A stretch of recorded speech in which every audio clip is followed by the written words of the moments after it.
अच्छा यहाँ से है, अरे, आते तो ऐसे भी नहीं यहाँ पर कोई।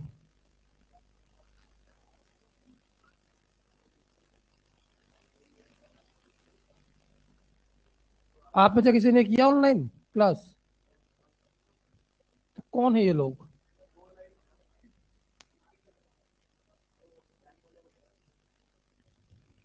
थोड़ा पढ़ा लिखे हैं यार, थोड़ा समझ में आता क्या करना है। कोई ना, चलो। देखो भाई, आपके पास क्वेश्चन दे रखा है पीएच सी डबल बॉन्ड हो, यहाँ दे रखा है बेटा C H double bond C H, यहाँ दे रखा है CH3, और आपसे पूछा गया है OD माइनस D2O। आपसे क्या जानना चाहता है? Deuterium exchange. कहाँ से कराओगे टॉटोमर्स पहले? क्या टॉटोमर्स जो आपका स्टार्ट होगा, क्या वो इस प्रकार से स्टार्ट होगा भाई? यहाँ से स्टार्ट होगा, तो यहाँ पर क्या होगा, सभी एच को हटा के क्या लगा देंगे, डी। क्या बन के आ गया बेटा, PH C double bond O C, यहाँ पर आया एच डबल बॉन्ड CH, यहाँ का बन के आया भाई, सबसे पहले CD3 आ गया। बट आपको मैंने बताया था जब टाटोमर्स कराएंगे ड्यूटेरियम एक्सचेंज करने के बाद, तो जो बना हुआ एनायन है वो आगे भी क्या करता है, रेजोनेंस। क्योंकि ये किसका एग्जाम्पल है, स्पेस टाटोमर्स का। तो स्पेस टाटोमर्स में आपको विशेष सावधानी रखनी है, जहां निगेटिव बनेगा वो निगेटिव जहां जहां रेजोनेंस करके पहुंचेगा वहां पर भी लगे हुए इसको क्या करना है, डी से रिप्लेस करना है। तो क्या निगेटिव यहां बनाओगे बेटा? बोलो मेरे भाई। तो क्या होगा, 4 सिग्मा पाए, तो क्या निगेटिव यहाँ पहुंच जाएगा? अगर निगेटिव यहाँ पहुंच जाएगा तो ये वाला भी क्या हो जाएगा, डी से रिप्लेस। तो क्वेश्चन आपसे सिंपल ये पूछा गया था भैया, आपको ड्यूटेरियम एक्सचेंज में डी कहाँ लगाना है, पता है या नहीं पता है? उम्मीद करता हूँ समझ में आ गया होगा। तो साहब ये वाला एच क्यों नहीं गया? क्योंकि वहां निगेटिव नहीं आ रहा है। ठीक है बेटा। लो बेटा, क्वेश्चन नंबर 3, 4, कोई भी डाउट हो पूछ जरूर लेना, घर लेके मत जाना डाउट। 5, 6, 7, सवाल में कितने लोगों ने किया है? चलो ठीक है, ये बहुत इतना तो। इन्हीं को जाना IIT में, तो कुछ कहाँ जाना है? प्राइवेट कॉलेज भी खराब नहीं होते हैं, हो जाता है एडमिशन वहां पर, ना भी सिलेक्शन हो पाए तो घर वाले हैं, टेंशन मत लेना। डोनेशन वोनेशन चलता रहता है, देके करा देते हैं। ठीक है, बन तो जाओगे ही इंजीनियर। चलो, 6, 7, 8, 8 पूछना है। लो। हाँ बेटा। अच्छा, इसमें GI का पार्ट आ गया क्या? Tautomers of which the following can show geometrical isomer, मतलब कह रहा है भैया इसमें टॉटोमस पहले करा लो, जो इनॉल फॉर्म बन के आए वो क्या शो करता हो, GI। तो GI पढ़ाना पड़ेगा पहले आपको। तो 7 तो 8 वाला क्वेश्चन को टिक कर लो, बाद में सॉल्व करेंगे उनके लिए जिन्होंने अभी GI कभी नहीं पढ़ा है, और जिन्होंने पढ़ा होगा वो समझ में आ गया होगा कि टॉटोमस बना लो, फिर देख लो भाई डबल बॉन्ड के अबाउट करना चाहिए, अलग अलग अलग अलग, इतना ही कहानी करनी थी। चलो, 9th क्वेश्चन। तो बढ़िया क्वेश्चन है, खास करके पहला क्वेश्चन बहुत खतरनाक है। पहला और दूसरा, हेलो भाई, क्लास में कराया हुआ क्वेश्चन है ये, क्योंकि आपको जिसमें दिखता होगा एरोमेटिसिटी, अरे दोनों एरोमेटिक है, ये क्लास में कराते थे भाई आपको। बहुत अच्छा क्वेश्चन है ये। और सब हो गया। उसके बाद आपको वही EN डिफरेंस देखना है, जहां EN डिफरेंस ज्यादा होगा उसकी स्टेबिलिटी क्या होगी, ज्यादा। आसान है। तो हो गया होगा यार। हाँ, बचते हैं लास्ट क्वेश्चन, 10th। अरे बढ़िया क्वेश्चन है ये। 10th वाले में जो बी पार्ट है और सी पार्ट है, ये आपका, अब मैंने आपको इसका एक्सप्लेनेशन नहीं दिया था, पर क्या किया था, मैंने इसको रिजल्ट के फॉर्म में लिखा दिया था। बोलो मेरे भाई। कौन सा वाला बेटा? ई वाले में आपका डबल बॉन्ड जो बनेगा वो दूसरे डबल बॉन्ड के साथ में रेजोनेंस नहीं कर रहा है, तो ज्यादा स्टेबल कौन हुआ, पहला वाला हो जाएगा। भाई दो ही केस में इनॉल जीत जाता है, कौन से वाले केस में, या तो एरोमेटिसिटी है बट पहले एरोमेटिसिटी ना रहा हो, और दूसरा पार्ट कौन सा था, हाइड्रोजन बॉन्डिंग के साथ में क्या आ जाए, एक्सटेंडेड कॉन्जुगेशन। दो ही पॉइंट ध्यान रखना, दो पे ही क्वेश्चन आज तक आया है, तीसरा पॉइंट होते बहुत सारे हैं, है नहीं मैंने, 8 9 इसके हैं फैक्टर्स। ठीक है, तो आपके सिलेबस में नहीं है।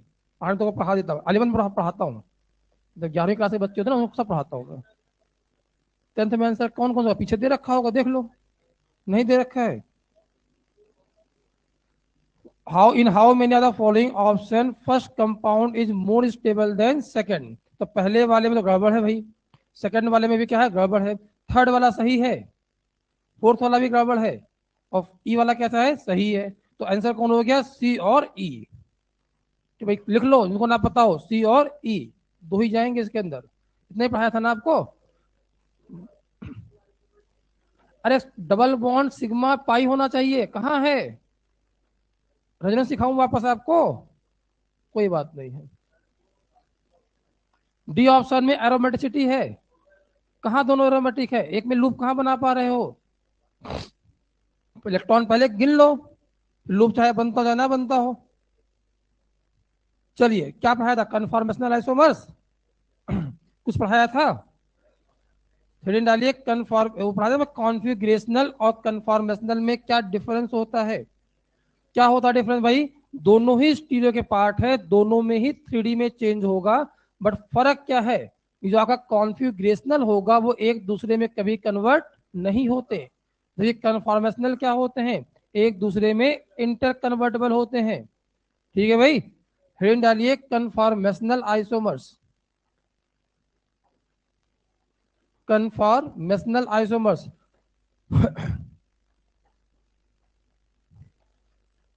टू और more than two compounds having same molecular formula, ये पॉइंट लिख लिया करो, टू और more than two compounds having same molecular formula, same general formula.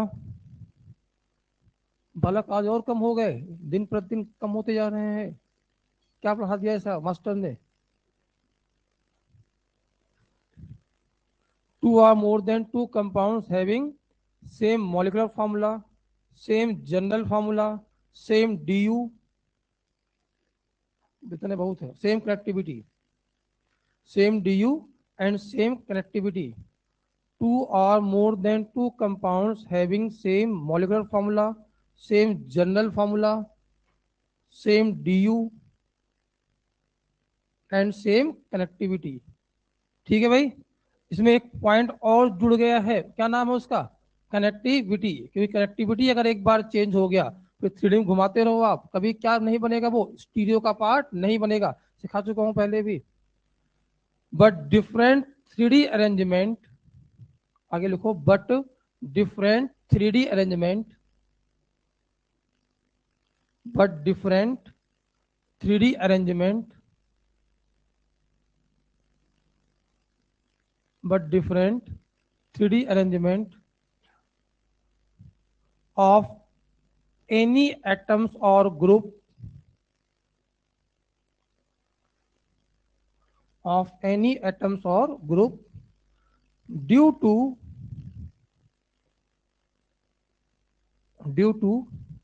free rotation of, due to free rotation of, due to free rotation of sigma bond or flipping of lone pair, और flipping of lone pair, flip समझते हो, flip करना, उल्टा हो जाना, और flipping of lone pair. तो lone pair वाला जो पार्ट है ये बड़ा खतरनाक है, तो आपको कन्फॉर्मर्स दो प्रकार से पढ़ाया जाता है। जनरली आपको जो क्वेश्चन मिलेगा 99.99% वो मिलेगा सिग्मा बॉन्ड वाला, और लोन पेयर वाला क्वेश्चन कहीं एक जगह मिलता हो अलग से, वो कई लोग उसको ऑप्टिकल में पढ़ा देते हैं, कई लोग पढ़ के आए होंगे एमीन इन्वर्जन, सुना है नाम किसी ने, कोई बातें सिखा देंगे। शुरू करें भाई, तो कोई ये थ्योरी था, खत्म हुआ, कोई पढ़ता उड़ता नहीं है इसे।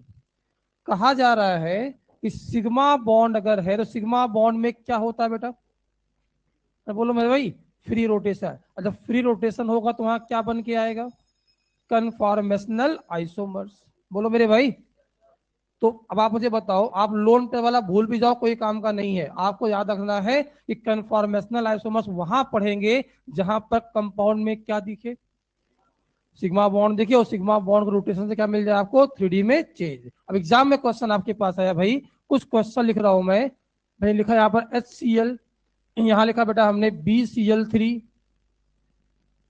यहाँ लिखा बेटा हमने CH4, कुछ कंपाउंड दे रखे हैं आपको, आपसे पूछा क्या, बताओ ये सभी कंपाउंड में क्या प्रेजेंट है, सिग्मा बॉन्ड, फ्री रोटेशन है या नहीं है, बोलो मेरे भाई। तो क्या शो करेगा ये, कन्फॉर्मेशनल आइसोमर्स। बोलो मेरे भाई, कितने लोग बोल रहे हैं भाई पहले वाले में कन्फॉर्मेशनल आइसोमर्स बना देंगे, है प्रॉब्लम है कोई? अच्छा, दूसरे वाले में बताऊंगा बताऊंगा, तीसरे वाले में मतलब मामला गड़बड़ है, आपको भी समझ में नहीं आ रहा कहानी क्या है। देखो ऐसा नहीं है कि सिर्फ सिग्मा बॉन्ड आ जाए और आपने कहा ठीक है भैया कन्फॉर्मेशनल आइसोमर बन जाएगा। सिग्मा बॉन्ड के बाद फ्री रोटेशन से क्या और चेंज होना चाहिए, थ्री डी अरेंजमेंट। और थ्री डी अरेंजमेंट देखने का तरीका सीख लो भाई, आगे भी काम आएगा, ज्योमेट्रिकल में भी और ऑप्टिकल में भी। किसी दो एटम के बीच का अगर डिस्टेंस चेंज हो जाए, चाहे एंगस्ट्रॉन में ही चेंज हो जाए, तो उसे क्या बोलते हैं भैया, थ्री डी में चेंज हो गया। अरे आया कि नहीं आया? अब आप वो पहला देखिए, आप यहाँ लगाया हुआ एच, यहाँ क्या लगाया बेटा, सी एल, सिग्मा बॉन्ड है, दिन भर घुमाते रहो ऐसे, क्या इनके बीच का डिस्टेंस कभी चेंज हो पाएगा? तो कभी क्या चेंज इसमें नहीं होगा, थ्री डी अरेंजमेंट। तो फ्री रोटेशन तो है, बट क्या चेंज नहीं हुआ भैया, थ्री डी अरेंजमेंट चेंज नहीं हुआ। अब आप मुझे बताओ, अगर मैं आपसे कहता एक काम करो, यहां पर मैंने दो बॉन्ड बना दिया, यहां पर लिखा नहीं एग्जाम्पल, अगर दो बॉन्ड बनाए होते, बोलो मेरे भाई, तो बताओ क्या यहां पर ऐसे घुमाते रहते ऐसे, क्या इसकी डिस्टेंस वही रहती, इसकी डिस्टेंस, बोलो, इसको ऐसे घुमाते रहो, बोलो मेरे भाई। अब आपके दिमाग में क्वेश्चन आना चाहिए, साहब ठीक है इसको ऐसे घुमा रहे हैं, क्या इसको ऐसे नहीं घुमा सकते क्या, भाई वाटर बना लो ऐसे, बोलो मेरे भाई। अब आप मुझे बताओ, क्या यहाँ पर देखो दो सिग्मा बॉन्ड दिख रहे हैं, यहाँ एक था, यहाँ दो है, यहाँ तीन है, यहाँ कितने हैं, चार। दो सिग्मा बॉन्ड है, ऐसे घुमाने तो साहब नहीं होगा डिस्टेंस चेंज, मगर इसको मैं ऐसे घुमा दूं तो क्या डिस्टेंस चेंज हो जाएगा, बट ऐसे घुमा नहीं सकते बच्चा, समझना। जब भी कोई मॉलिक्यूल बनता है तो क्या उसमें कोई हाइब्रिडेशन आता है, बोलो मेरे भाई। ये कैसा हाइब्रिडेशन है बेटा, यहाँ पर sp3, क्या इसका आपको बॉन्ड एंगल कुछ दिखा दे रखा होगा, जो बॉन्ड एंगल दे रखा वो हमेशा लिए कैसा हो गया, फिक्स हो गया, मतलब ये वाला बॉन्ड ऐसे घूमने वाला नहीं है। तो कैसे घुमाओगे, सिग्मा बॉन्ड अपने जगह पे घूमता है ऐसे करके, आप दिन भर घुमाते रहो। तो आप मुझे बताओ, क्या यहां पर भी आप कन्फॉर्मेशनल आइसोमर बना पाओगे, दो सिग्मा बॉन्ड पे भी नहीं बना। तीसरा क्वेश्चन लाते हैं, अब आप ध्यान से देखो, मैंने यहाँ पर तीन सिग्मा बॉन्ड ले रखा है ना, बताओ भाई, घुमाओ ऐसे, बोलो भाई, ऐसे घुमा दे, क्यों नहीं कर सकते, बॉन्ड एंगल ये 120 है, sp3 है बेटा, sp2 है ये, और sp2 है तो क्या यहाँ पर ये बॉन्ड एंगल 120 फिक्स हो चुका है, और 120 फिक्स हो चुका, तो आप इसको ऐसे ऐसे ऐसे नहीं घुमा सकते, मॉलिक्यूल गड़बड़ हो जाएगा भाई। तो कैसे घुमाओगे, क्या ऐसे घुमाएंगे, बोलो यार। तो यहाँ से कॉन्सेप्ट आ गया भैया, अगर थ्री सिग्मा बॉन्ड भी हो तो भी आपका कन्फॉर्मेशनल आइसोमर शो नहीं होगा। तो ना इसने शो किया, ना इसने शो किया, ना इसने शो किया। आ जाओ फोर वाले पे, फोर वाले पे कैसा स्ट्रक्चर होगा, वापस कैसा होगा बेटा, sp3, बॉन्ड एंगल कितना होगा, 90, 10928, तो ये बॉन्ड एंगल कैसा हो गया, फिक्स, ये बॉन्ड एंगल कैसा हो गया, फिक्स। क्या सभी बॉन्ड एंगल फिक्स हैं, कैसे घुमा सकते हो, ऐसे ऐसे, क्या अपनी जगह घुमाते रहोगे, और अपनी जगह घुमाते रहोगे तो इसके बीच का डिस्टेंस कैसा रहेगा, तो यहाँ भी क्या नहीं बनने वाला, कन्फॉर्मेशनल आइसोमर बनने वाला नहीं है। तो क्वेश्चन है भैया, कन्फॉर्मेशनल आइसोमर बनेगा कब, बताओ, कब बनाओगे? अरे पढ़ाया तो मैं पढ़ा दूंगा, यहाँ से स्टार्ट कर देते हैं, बट आप खुद दिमाग लगाओ, एग्जाम में कोई नया क्वेश्चन आता है कैसे सोचोगे, सिखाते हैं, दो नहीं। मैं बोलूंगा देखो साहब, अगर आपके पास एक सिग्मा बॉन्ड हो, या दो सिग्मा बॉन्ड एक ही एटम पे लगे हो, या तीन सिग्मा बॉन्ड एक एटम पे लगे हो, या चार सिग्मा बॉन्ड एक एटम पे लगे हो, तो कन्फर्मेशन नहीं बनता। बट अगर आपको तीन सिग्मा बॉन्ड कॉन्टिन्यूअस मैनर में मिल जाए, कैसे मिल जाए बेटा, एक सिग्मा, दूसरा सिग्मा और तीसरा, एटम कितने हो गए, एक दो तीन और चार। जब तीन सिग्मा बॉन्ड कॉन्टिन्यूअस मैनर में मिलेंगे तब की बात देखना, क्या अभी दोनों जो है ऊपर लगा होगा एटम, यहाँ लगा लो एटम, क्या बराबर सामने सामने है, अगर मैं इसको बीच वाले सिग्मा बॉन्ड को घुमाऊं तो क्या डिस्टेंस चेंज हो रहा है, बोलो मेरे भाई, तो 3D में चेंज कब होगा? जब कितने सिग्मा बॉन्ड आपको कॉन्टिन्यूअस मैनर में मिले, और बीच में क्या होना चाहिए? Free rotation. नहीं आया? अब बताओ कंडीशन क्या है कन्फॉर्मेशन आइसोमर्स की? Minimum 3 sigma bond should be present in continuous manner. बोलो मेरे भाई, and free rotation should be present. आया कि नहीं आया? तो लिखो condition for conformational isomers. Condition for conformational isomers. तो भाई मेरे पास मॉडल तो है नहीं, तो मैं पेन से समझाता हूँ। जो आगे बढ़ा करे 3-4 पेन एक्स्ट्रा लेके आया करे। हाँ भाई लिखो condition for conformational isomers. Minimum 3 sigma bond, minimum 3 sigma bond should be present in continuous manner। दिख क्यों नहीं रहा यार ये? should be present in continuous manner, लिख लिया? and free rotation should be present, and free rotation should be present, and free rotation should be present। क्या बात समझ में आई आपको?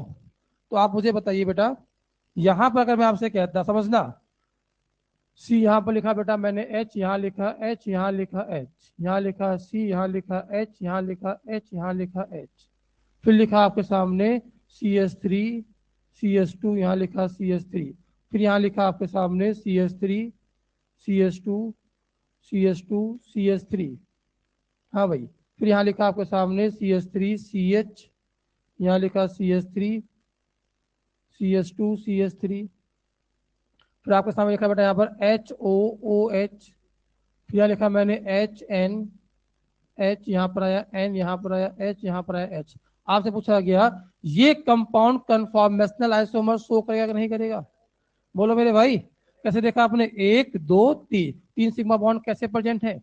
कॉन्टिन्यूअस मैनर में, और बीच वाले में क्या हो रहा है? Free rotation. क्या बात बन जाएगी? इस वाले में आ जाओ, बन जाएगा भाई। सब कहाँ है? 2 ही तो है सिग्मा। एच को आप ओपन करोगे तो आपको 1 2 3 4 कई सारे मिल जाएंगे। हमें तो 3 ही चाहिए मिनिमम। ये वाला भी, ये वाला भी, ये वाला। बोलो भाई, 3 सिग्मा बॉन्ड देखो, यहाँ पर ओ है, यहाँ ओ रहा, यहाँ कौन लगा? एच, यहाँ कौन लगा? एच। घुमा लो बीच वाले को ऐसे। बोलो मेरे भाई, वी बना दिया, ये बताओ बना कि नहीं बना? अब एक बात, जेई में क्वेश्चन आया, समझना, क्वेश्चन जेई में आया ये वाला का, डबल बॉन्ड यहाँ पर, डबल बॉन्ड यहाँ पर आया, एच यहाँ पर आया, एच का देखो भाई कितने सिग्मा बॉन्ड है लगातार? 1 2 3 4 का, ये कन्फॉर्मेशनल शो करेगा नहीं करेगा? अरे यहाँ पे लिखा था 3 सिग्मा बॉन्ड चाहिए लगातार। अरे सिग्मा बॉन्ड होने के बाद उसे घुमाना भी तो पड़ता है। और कब घूमेगा? जब वहां सिर्फ और सिर्फ कैसा बॉन्ड हो? सिग्मा। और डबल बॉन्ड आ गया तो क्या होता है? फ्री रोटेशन बंद हो जाता है। पता है कि नहीं पता है? तो यहाँ पर 3 सिग्मा बॉन्ड 4 थे, उसके बावजूद भी क्या नहीं बना रहा ये? कन्फॉर्मेशनल। ये नहीं बनाएगा भाई। अच्छा मुझे बताओ, यहाँ पर क्वेश्चन आया एच, यहाँ पर आया सी, ये भी क्वेश्चन जेई का है। यहाँ पर आया सी एच, यहाँ पर आया C H double bond C, यहाँ पर आया एच, यहाँ पर आया। अच्छा बताओ भाई, मुझे क्या पता, बताओ। ये जेई एडवांस से क्वेश्चन है ये सब। सिंपल पूछा था कि कन्फॉर्मेशनल आइसोमर्स कौन बना सकता है? बन जाएगा भाई। कैसे देखा आपने? अरे बीच में सिग्मा बॉन्ड आ गया, ये नहीं घूमेगा, ये नहीं घूमेगा, अरे ये तो घूम जाएगा। गड़बड़ हो गया। ये बना देगा भाई आपका कन्फॉर्मेशनल। बनाइए, कौन सो करता है कौन सो नहीं करता। पढ़ाना बड़ा आसान है। अब कन्फॉर्मेशनल आइसोमर्स पढ़ने के लिए आपको कुछ चीजें पहले सीखनी पड़ेंगी। नाम होता है प्रोजेक्शन। क्या नाम होता है बेटा? क्या होता है प्रोजेक्शन? चल क्या रहा है यार ये? किसी मॉलिक्यूल को देखने के तरीके, 2D में देखने के तरीके, तो क्या बोलते हैं हम लोग? प्रोजेक्शन। तो वहां लिख लो भाई, which compound can show conformational isomers. तो जो जो पे शो हो रहा वहां पर टिक कर रखा है। चल ही नहीं रहा उनका। भाई ऑनलाइन वालों आपको दिख रहा है कुछ यहाँ पर नहीं, क्योंकि यहाँ पर फॉर्मूला गड़बड़ दिख रहा है मुझे। पर आप वापस लॉग इन करो, कितना लॉग इन करें यार।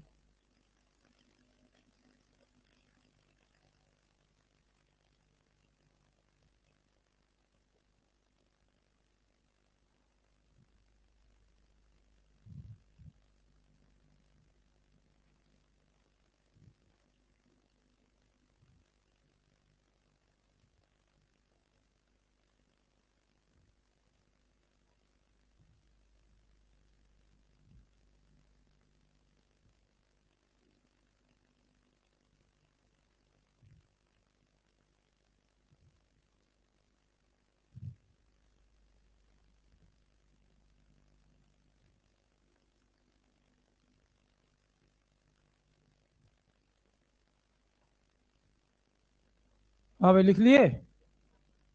चलो हाँ अब दिख रहा है इसमें। फिर कितना भी हो जाए, पर सबसे स्टेबल तो यही वाला फॉर्म है। जब उसका रेजोनेंस कराओगे तो यहाँ पर निगेटिव पॉजिटिव आएगा, और निगेटिव पॉजिटिव वाला स्टेबल नहीं होता, तो उसका कॉन्ट्रीब्यूशन क्या होगा, कम होगा। इसका कॉन्ट्रीब्यूशन क्या होगा, ज्यादा। 99% ये वाला फॉर्म रहेगा, और ये वाला फॉर्म रहेगा तो बीच में कैसा बॉन्ड रहेगा, सिग्मा, और सिग्मा बॉन्ड रहेगा तो घूम सकता है। जो आप इसका दूसरा स्ट्रक्चर बनाओगे ना, पाई सिग्मा पाई रेजोनेटिंग वाला, तो वहां पर क्या बनेगा, चार्ज बनेगा, और चार्ज आना अच्छी बात नहीं होती है, तो उसका कॉन्ट्रीब्यूशन कैसा होगा, कम, 1% या 2% के आसपास। 99% तो यही वाला पार्ट रहेगा, ये वाला पार्ट तो बीच में कैसा बॉन्ड, सिग्मा, सिग्मा रहेगा तो घुमा लो। बोलो।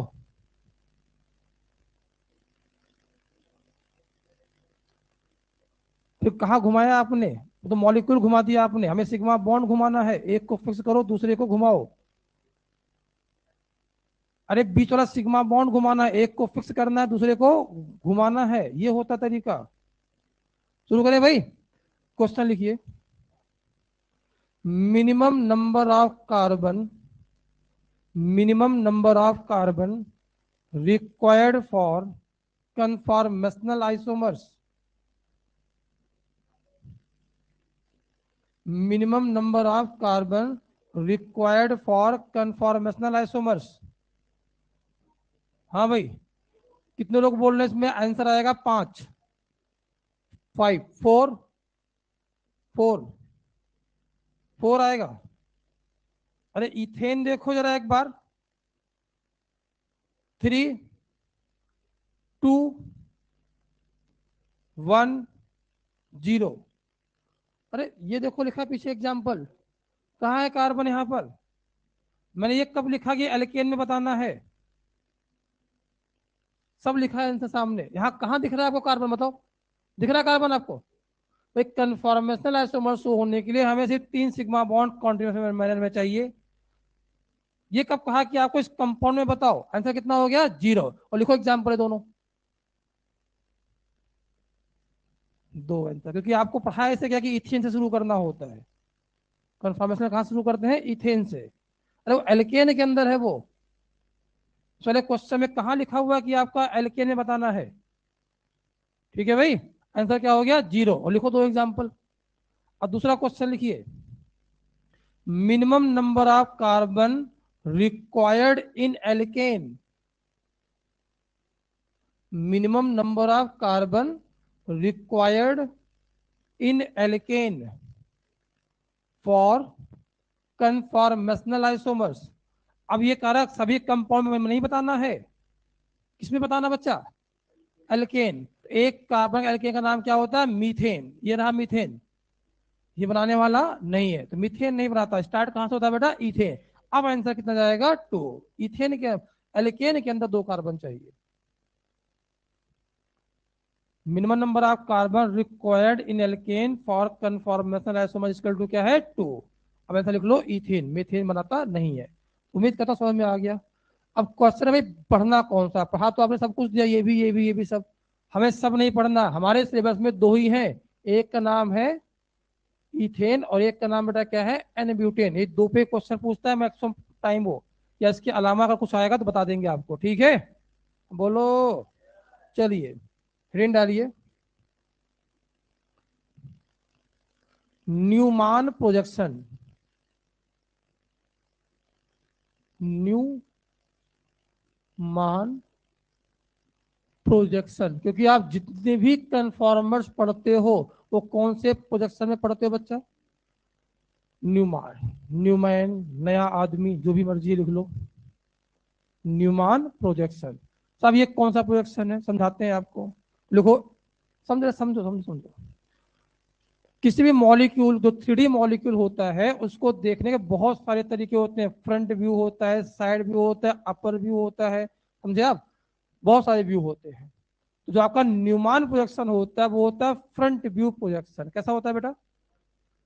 तो जब भी आपसे कोई प्रोजेक्शन पूछे भाई ये प्रोजेक्शन बताओ, क्योंकि आपको दो तीन पढ़ने हैं, तीन पढ़ने हैं आपको, एक का नाम है न्यूमान, एक का नाम है सॉ हॉर्स, और एक का नाम है फिशर। तीन पढ़ने हैं और मैक्सिमम क्वेश्चन इसी पे आते हैं आपके, और रिएक्शन भी आप इन्हीं तीनों में पढ़ोगे। कौन कौन से हो गए? न्यूमान, सॉ हॉर्स और फिशर, ये तीन प्रोजेक्शन आपको काम के हैं। एक और भी होता है वेज डैश रिप्रेजेंटेशन, वो आप सबको पता होगा। दो लाइन एक प्लेन में, एक आपकी तरफ और एक आपसे दूर। बोलो मेरे भाई, वो बात करेंगे। चार चीजें में पढ़ना होता है। तो न्यूमान प्रोजेक्शन जो होता है वो होता है फ्रंट व्यू प्रोजेक्शन। क्या होता है बेटा? समझना। अगर आपसे मैं कहता भाई स्टार्ट कहां से करेंगे हम लोग?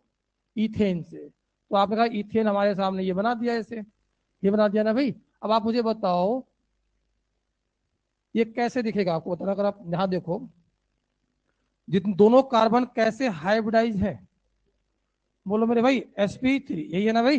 देखो ये आपके सामने एक कार्बन यहाँ है, एक कार्बन यहाँ है, ये क्या लगा यहाँ पर? यहाँ कौन लगा है? यहाँ कौन लगा है? एक्चुअल में ऐसे होता जो आपको दिखा दे रहा 2D में। समझ में ये बात? ये जो आप देख रहे हो, कहाँ देख रहे हो आप? साइड से देख रहे हो। बोलो मेरे भाई, इसके बाद साइड से मत देखो, से कहाँ देखो? फ्रंट व्यू से। अब फ्रंट व्यू से देखोगे तो क्या आपको फ्रंट कार्बन दिखेगा? H, H, H. फ्रंट और बैक कार्बन के बीच का बॉन्ड आपको दिखाई देगा कि नहीं दिखाई देगा, ये बता दो। दिखने वाला। बैक वाला कार्बन भी, यहां भी क्या लगा होगा? हल्का टिल्ट करो दिख जाएगा। यहाँ क्या लगाओगे? एच, हल्का टिल्ट करो दिख जाएगा। बोलो मेरे भाई, तो आपको जो दिखाई दे रहा है वो आप देख लीजिए। सबसे पहले आप जब भी आपका प्रोजेक्शन बनाओगे, पहला काम होगा अपने ऑब्जर्वर को फिक्स करना। ऑब्जर्वर कहाँ फिक्स करें भाई? फ्रंट पे। बोलो मेरे भाई, जैसे जैसे फ्रंट में फिक्स करोगे, ये कैसा कार्बन हो गया? फ्रंट। ये कार्बन कैसा हो गया? बैक। अब आपको जो दिखाई दे रहा है वो आप बना दीजिए। क्या फ्रंट कार्बन आपको दिखाई दे गया भाई? बोलो मेरे भाई। और इस पे आपको क्या दिखेगा? कितने हाइड्रोजन? एक, दो और तीन। एक काम करो, इन तीनों को आपस में मिलाओ। क्या कुछ बन के आ रहा है? क्या बन के आ रहा है भाई? यहाँ पर ट्रायंगल। समझ में आई बात? तो जो आपके एच लगे होंगे कहाँ लगे होंगे? ट्रायंगल के वर्टेक्स पे। आप यहाँ पर बना दो तीन एच ऐसे। यही बनाया ना? ये भाई बना दिया हमने। अब आप मुझे बताओ इसके पीछे कौन होगा दिखाई देने वाला? ये बॉन्ड। तो जो नहीं दिखाई दे रहा मत बनाना। ये बॉन्ड बनाने की जरूरत, ये कार्बन बनाने की जरूरत। हाँ, जो यहाँ पे बॉन्ड जो एच लगे होंगे कैसे लगे होंगे? वो भी क्या लगे होंगे? तीन लगे होंगे ट्रायंगल के वर्टेक्स पे। क्या उन तीनों को मैं इस प्रकार से थोड़ा बना दिया जाए भाई? अब बोलो मेरे भाई, आप इसको बना के चले गए भाई, जो आपको दिखाई दिया प्रोजेक्शन में आपने बना दिया। अब जैसे आप बाहर जाते हो, दूसरे बैच के बच्चे आएंगे और उनसे पूछा कि भाई किसी बालक ने ये बना रखा है स्ट्रक्चर, वो सीधे चिल्लाएंगे गलत है। क्यों गलत है? उन्हें क्या दिखाई देगा भाई कि एक कार्बन से आपने कितने बॉन्ड बना दिए हैं। आप यहां क्या बताने में फेल हो गए? आप ये बताने में फेल हो गए भैया कि तीन एच लगे हैं किसी और कार्बन से और तीन एच लगे हैं किसी और कार्बन से। इस प्रॉब्लम को सॉल्व किया इन साहब ने, न्यूमैन प्रोजेक्शन साहब। तो बोलो मेरे भाई, तो ये आपका सही या गलत है? क्यों गलत हुआ ये? तो उन्होंने कहा देखो भैया, सुनो मेरी बात सुनो, तो इस प्रोजेक्शन में खास बात ये, उन्होंने कहा देखो जो नहीं दिखाई दे रहा है उसको नहीं बनाएंगे। कहा ठीक है साहब, कहा पहले भी नहीं बना रहे थे। का नहीं दिखाई दे रहा नहीं बनाएंगे, बट उसको हम लोग किसी और तरीके से क्या करेंगे? रिप्रेजेंट करेंगे। तो उन्होंने कहा एक काम करो, जो फ्रंट कार्बन होता है, कौन सा कार्बन बेटा? उसे डिनोट करो डॉट से। किसे डिनोट करो भाई? डॉट। और जो बैक कार्बन होता है उसे किसे डिनोट करो भाई? सर्कल से। आया कि नहीं आया? हमने कार्बन नहीं बनाया, हमने क्या किया? उसका रिप्रेजेंटेशन बनाया है। और फ्रंट कार्बन पे आपको क्या दिखाई देने वाला है? कहां दिखाई देंगे वो? तो क्या ट्रायंगल के वर्टेक्स भी इस प्रकार से दिखाई देने वाले हैं? बोलो मेरे भाई। ऐसे ही बैक कार्बन पे क्या मिलेगा आपको? तीन एच, वो भी कहां दिखाई देंगे? ट्रायंगल के वर्टेक्स पे। क्या इसको इस प्रकार से बना दिया जाए? बोलो मेरे भाई। ये हमने अलग अलग बना दिया, बट एक्चुअल में ऐसा थोड़ी ना होता है। अब आप मुझे बताओ, मैं इसका ओरिजिनल स्ट्रक्चर बनाने की कोशिश करूँ तो सबसे पहले किसे बनाना पड़ेगा? फ्रंट बना दिया, बोलो मेरे भाई। फ्रंट पे क्या क्या लगा हुआ है? कैसे लगा हुआ है? एक ऊपर और क्या लगा है? दो नीचे। ये बना दिया भाई। अब आप मुझे बताओ, फ्रंट और बैक के बीच का बॉन्ड दिखाई, कार्बन में दिखाई, तो इसके पीछे क्या रहा होगा? कार्बन। उस कार्बन को दिखाएंगे नहीं, बट क्या उसका रिप्रेजेंटेशन बना सकते हैं? किस चीज से? तो क्या यहाँ पर एक सर्कल बना दिया जाए? ये कहाँ प्रेजेंट है? इस फ्रंट के बैक साइड में। आया कि नहीं आया? अब इस पे क्या लगा होगा भाई? 3H। तो क्या आपको बात समझ में आ गई? इसे कौन सा प्रोजेक्शन बोला गया? बोलो भाई, न्यूमैन प्रोजेक्शन। समझ में आया क्यों बनाते हैं इसको ऐसे? क्लियर? इसमें आपको हमें क्या क्या नहीं दिखाई देता? कौन सा बॉन्ड? कौन सा बॉन्ड? फ्रंट और बैक कार्बन के बीच का बॉन्ड नहीं दिखाई देता, और बैक कार्बन नहीं दिखाई देता। देखो, Newman projection is a front view projection of the molecule. Newman projection is the front view projection of the molecule. Newman projection is the front view projection of the molecule in which front carbon in which front carbon is denoted by dot and back carbon is denoted by circle. Front carbon is denoted by dot and back carbon is denoted by circle. लिख लिया इतना?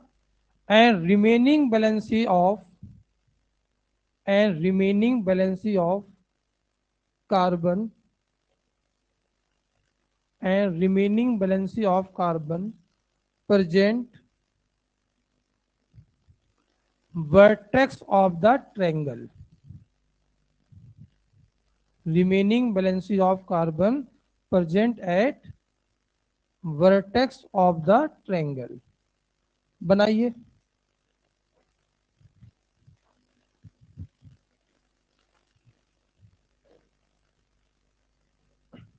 तो गलती समझ में आई? कहाँ कहाँ गलत हो रहा था?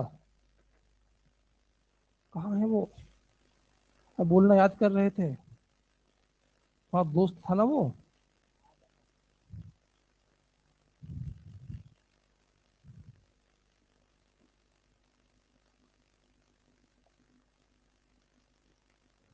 अब यह पहले मॉलिक्यूल तो बनाओ इथेन, तब बनाना प्रोजेक्शन। किसका प्रोजेक्शन बना रहे हो आप लोग? अरे ऑब्जर्वर कहाँ गैप कर दिए? पहले तो ऑब्जर्वर बनाओ। कहाँ है ऑब्जर्वर आपका? ऑब्जर्वर बनाया ही नहीं आप लोगों ने।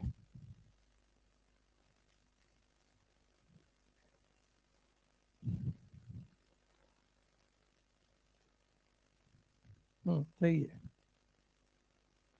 फ्रंट कार्बन बैक कार्बन लिखो इसे, समझ में नहीं आएगा?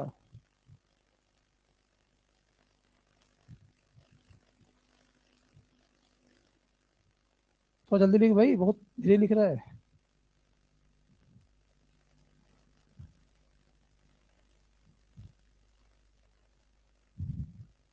चलिए शुरू करें भाई आगे। Draw the Newman projection, draw the Newman projection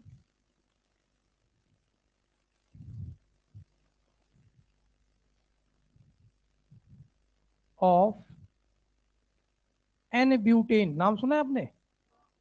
normal butane. अब थोड़ा सा बस समझना, समझना, खत्म नहीं क्वेश्चन, खत्म नहीं हुआ है ये। अगर आप ध्यान से देखो भाई, एन ब्यूटेन आपका ऐसे बनेगा। कितने कार्बन आएंगे यहाँ पर? 4 कार्बन आएंगे। हमें कन्फॉर्मर्स बनाने के लिए मिनिमम कितने एच, कितने सिग्मा बॉन्ड चाहिए कॉन्टिन्यूस में? अब एक बार रुक जाओ बेटा, गड़बड़ हो जाएगा।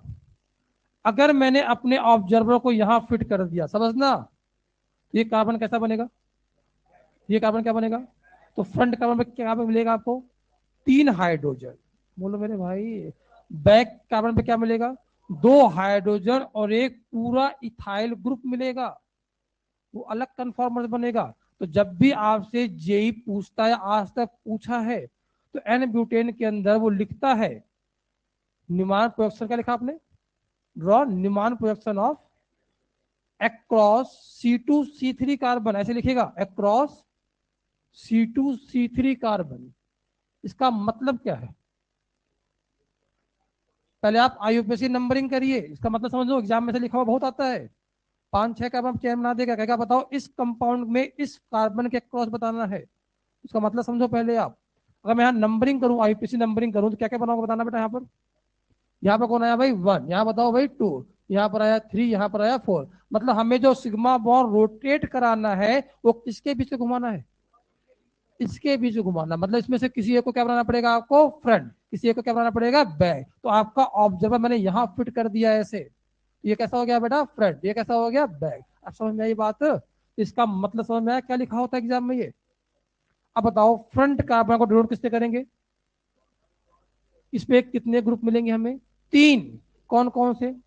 2 हाइड्रोजन और एक मिथाइल। अरे आया कि नहीं आया? यहाँ बताओ भाई।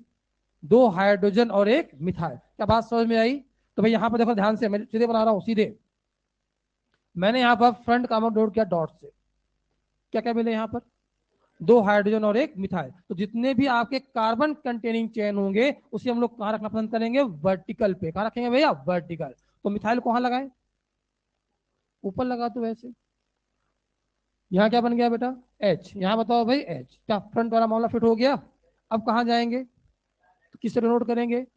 सर्कल से। नोट करते भाई सर्कल से। क्या क्या मिलेगा यहाँ बताना? 2 हाइड्रोजन और एक मिथाइल। कैसे बनाएंगे बताना? एक मिथाइल बनाया ऊपर, यहाँ क्या बनाया बेटा हमने? 2 हाइड्रोजन। क्या इसका न्यूमान प्रोडक्शन बनाना आ गया? इसी में, इसी क्वेश्चन में मैं कहता नहीं भाई 1-2 के बीच में बनाओ, तब क्या मामला होता? तो यहाँ पर क्या होते? फ्रंट वाले पे 3 H, अब बैक वाले पर 2 H और एक इथाइल लग जाता। क्लियर है कहानी? छापिए। ये तो समझाने के लिए बनाया था अलग अलग, हम सीधे अब यही बनाया करेंगे।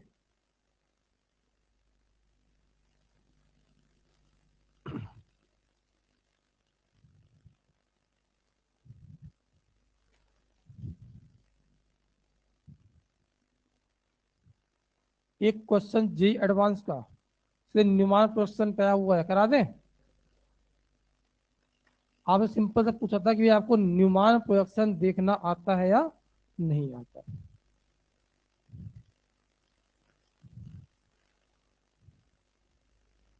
हाँ भाई, हटाया जाए।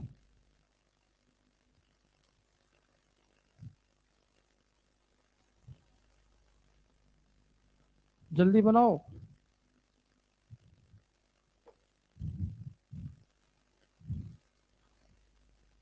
हटाओ ये सब।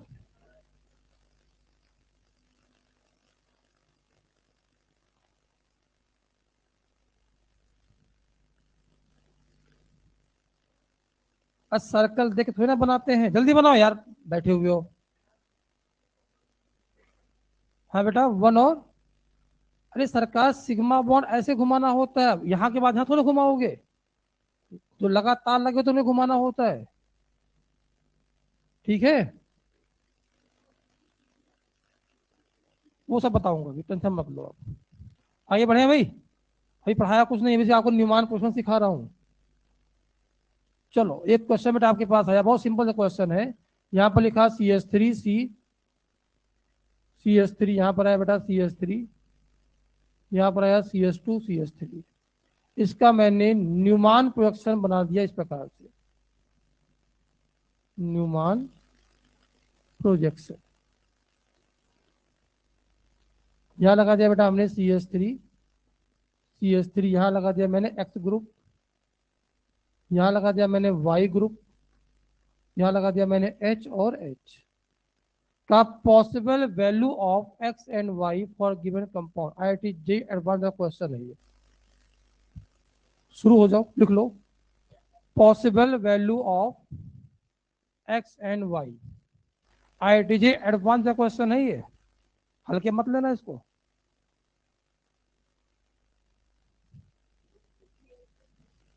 लिख लो, गलत आंसर है, इनकम्प्लीट आंसर है।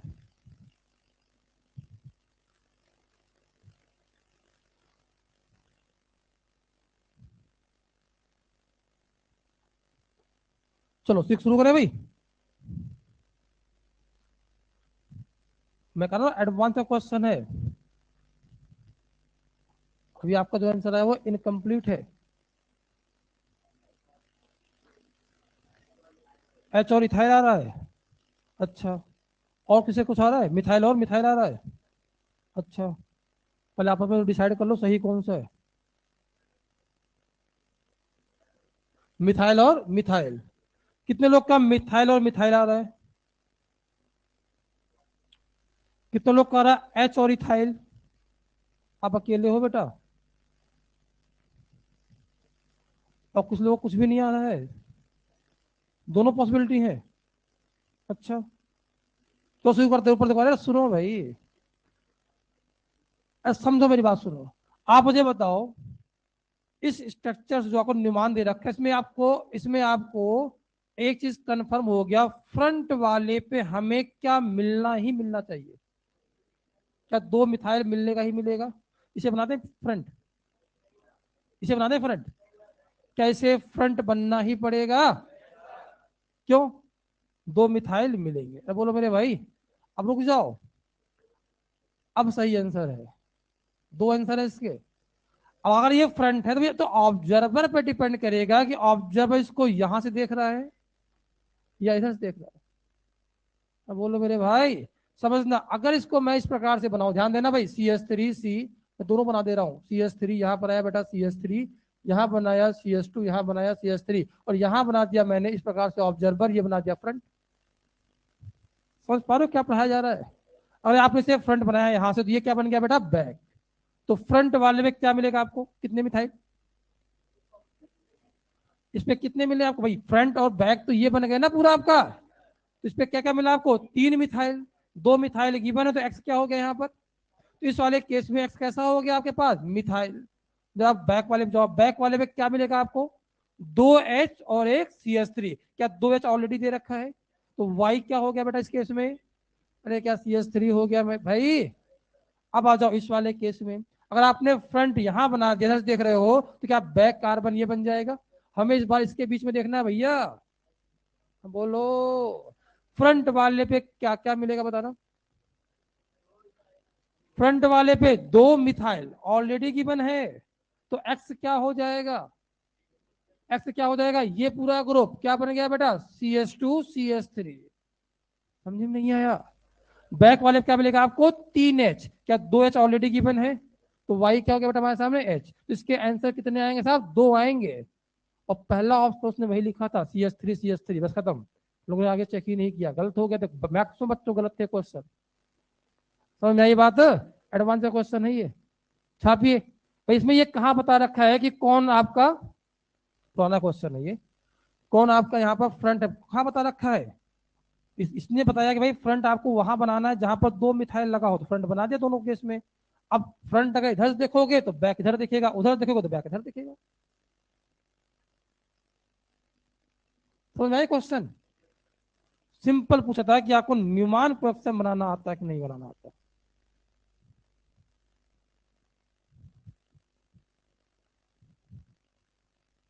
दोनों केस बना लो इसमें, एक बार फ्रंट ऑब्जर्वर इधर देखिएगा, एक बार ऑब्जर्वर इधर से, फ्रंट वहीं रहेगा, बैक चेंज हो रहा 2 बार, एक बार इसे लेफ्ट एक बार राइट। तो न्यूमान क्वेश्चन में जितना पढ़ा था पढ़ा दिया गया आपको।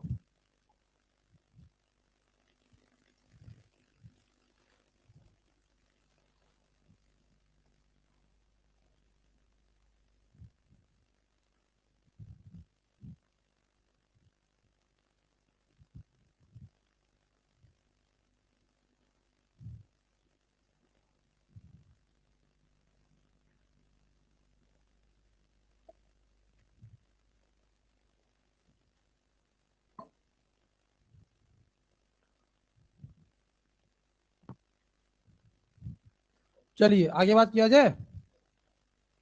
हेडिंग डालिए, कन्फॉर्मर्स ऑफ इथेन। अब स्टार्ट करते हैं धीरे धीरे। Conformers of ethane, conformers of ethane,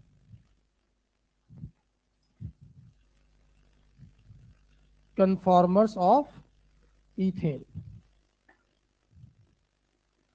शुरू करें भाई? चलो बताओ भाई कैसे बनाएंगे। आप मुझे बताओ भाई, अगर इथेन बनाया जाए हम लोग तो ये होता है भाई CH3 यहाँ पर आपने अपने ऑब्जर्वर को लगा दिया, ये हो गया फ्रंट, ये क्या हो गया बेटा बैक। फ्रंट पे आपने क्या बनाया यहाँ पर H, यहाँ क्या बनाया H, यहाँ क्या बनाया H। ऐसे बैक पे क्या बनाओगे आप यहाँ पर H, H और क्या बनाया H, इसके पीछे ही है भाई। बोलो मेरे भाई, आप समझ ना। H के पीछे कौन है? देखो ना, H के पीछे H कार्बन दिख रहा है आपको। H के पीछे कौन है भाई H। इसके पीछे डिस्टेंस कितना मान लो हम लोग, x मान लो। एक को फिक्स करना है, दूसरे क्या करना है घुमाना है, तभी घूमता है। अगर दोनों एक साथ घुमा दिए तो आप बॉन्ड नहीं घुमा रहे हो, आप मॉलिक्यूल घुमा रहे हो। मॉलिक्यूल थोड़ा घुमाना होता है, क्या घुमाना होता है भाई, सिग्मा बॉन्ड। कैसे घुमाएंगे, एक को फिक्स करेंगे दूसरे को रोटेट, देखो तभी घूमेगा ऐसे। आया कि नहीं आया यार? तब मुझे बताओ, इसके बीच की डिस्टेंस एक्स है, अगर मैं यहाँ से 0.0000001 डिग्री घुमाऊ, क्या इसके बीच का डिस्टेंस थोड़ा सा चेंज होगा? फिर 0.00002 डिग्री घुमाओ, फिर 0.0000009 डिग्री घुमाओ। ऐसे में कितनी बार घुमा सकता हूँ इसको, बोलो? तो इससे कितने कन्फॉर्मेशनल आइसोमर्स बनेंगे?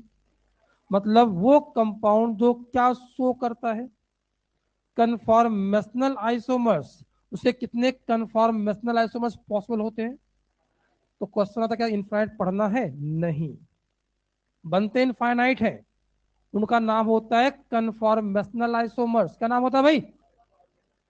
उस कन्फॉर्मेशनल आइसोमर्स में, सुन लो मेरी बात ध्यान से, उन conform infinite number of conformational isomers में 60 डिग्री या उसके मल्टीपल से घुमाने पे जो बनता है उसे नाम दिया गया कन्फॉर्मर्स। क्या नाम दिया गया? मतलब किसी भी कंपाउंड में कन्फॉर्मेशनल आइसोमर्स कितने होते हैं? इनफाइनाइट। बट कन्फॉर्मर्स कोई फिक्स नंबर होता है? अरे बोलो मेरे भाई, नई बात समझ में आई? तो आप मुझे बताओ, कन्फॉर्मर्स और कन्फॉर्मेशनल आइसोमर्स एक ही चीज है, अलग अलग है? कन्फॉर्मेशनल आइसोमर्स क्या होता है? इनफाइनाइट। और कन्फॉर्मर्स क्या होता है? एक फिक्स वैल्यू। लिखो, if compound show conformational isomers, if compounds show conformational isomers, then it form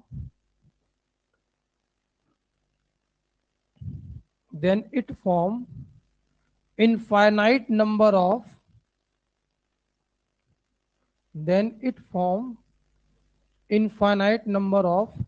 conformational isomers।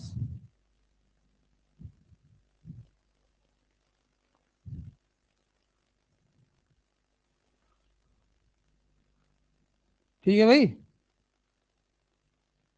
but form a fixed number of but form a fixed number of conformers।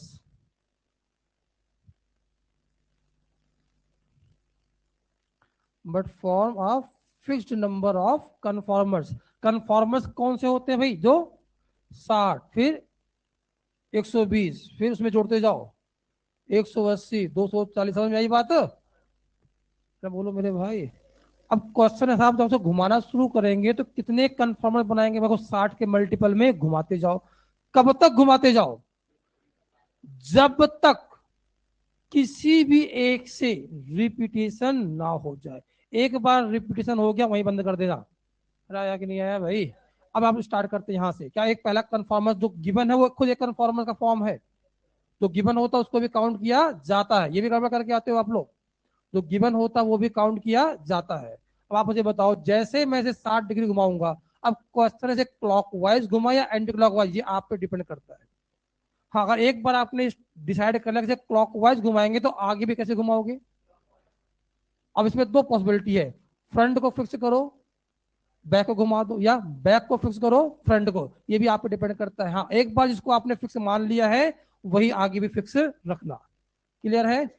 मान लो मैंने इसको clockwise घुमाया है 60 degree. कितना घुमाया बेटा? 60। और फ्रंट वाले को मैंने क्या कर दिया बेटा, fix.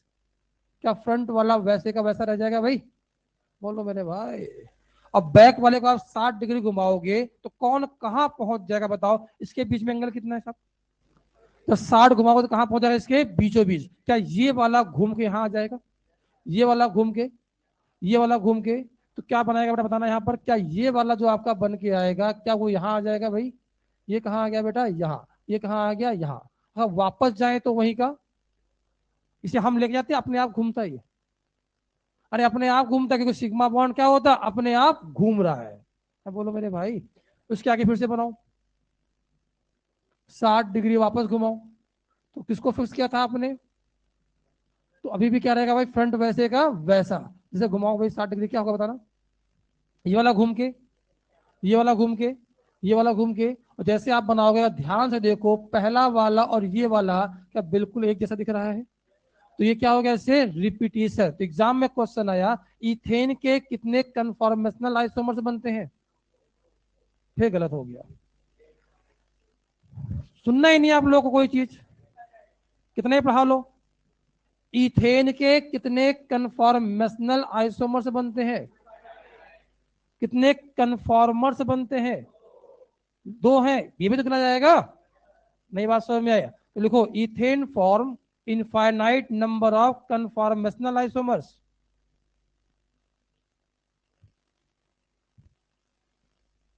Ethane form infinite number of conformational isomers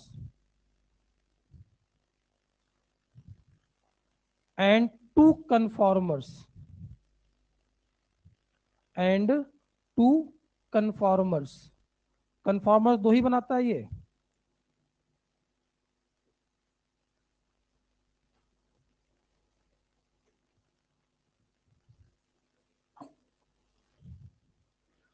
बनाइए।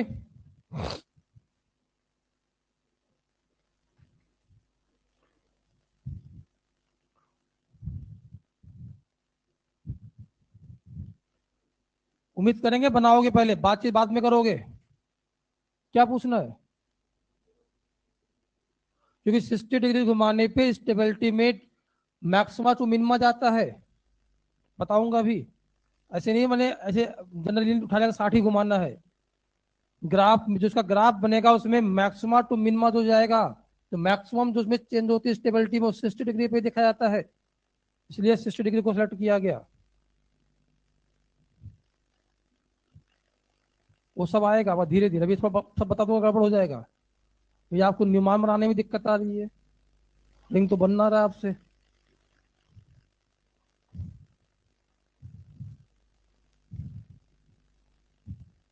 हाँ भाई, तो ये और ये कैसे हो गए बेटा बताना, लास्ट दोनों कैसे हो गए? आइडेंटिकल। अंग्रेजी है, सेम लिख लो, आइडेंटिकल लिख लो, यही बात है। हाँ भाई, आप मुझे बताओ, हेलो, ये कंपाउंड का नाम इथेन, ये भी कौन है? ये भी कौन है? तो जो आपका कन्फॉर्मेशनल आइसोमर्स होता है वो ट्रू आइसोमर्स नहीं होता, वो एक एक कंपाउंड के अलग अलग क्या है, फॉर्म है। तो conformational isomers are not a true isomers. इसका एक नाम और भी होता है, लो, कन्फॉर्मर्स का एक नाम और भी होता है, रोटामर्स। क्या नाम होता है भाई? रोटामर्स क्यों बोलते हैं? रोटेट होने के कारण बनता है। तो लिखो इसे, conformational isomers are not a true isomers, क्योंकि वो एक ही कंपाउंड के अलग अलग फॉर्म है। जबकि इससे पहले हम लोग आइसोमर्स कहां पढ़ते थे? दो अलग अलग कंपाउंड के बीच में। एक ही कंपाउंड का दो फॉर्म है, इसलिए इसको ट्रू आइसोमर्स नहीं बोलते। Conformational isomers are not a true isomers.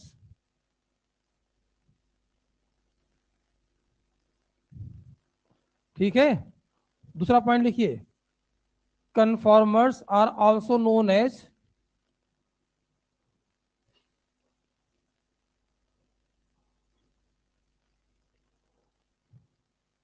क्या बोलते हैं बेटा से? रोटामर्स। रोटेट होने के कारण बन रहा आइसोमर्स। रोटी नहीं लिखा है, हंस रहे हो? रोटामर्स, बहुत सारे नाम ऐसे आएंगे। ठीक है भाई, वापस सही लिखिए। Draw the all possible, question लिखो, draw the all possible conformers, draw the all possible conformers of, draw the all possible conformers of n butane, पढ़ना दो ही है आपको, n butane across C2C3 carbon, across C2C3 carbon.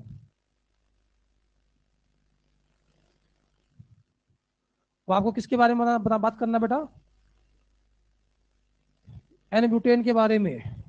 Maximum question दो पे ही आते हैं भाई, है बड़ा आसान। देखो भाई ये बना दिया मैंने यहाँ पर CH3 CH2 CH2, यहाँ बना दिया बेटा क्या CH3, और आपका ऑब्जर्वर यहाँ फिट कर दिया ऐसे, ये हो गया फ्रंट, क्या हो गया बैक। यहाँ पर मैं पहले बना देता हूँ पहला वाला, यहाँ पर आया बेटा CH3, यहाँ पर आया H, यहाँ पर कौन आया H, बैक वाले चले जाओ, क्या बनाओगे यहाँ पर CH3, यहाँ पर कौन आया भाई H, यहाँ कौन आया H, सिखा दिया भाई बनाना आपको।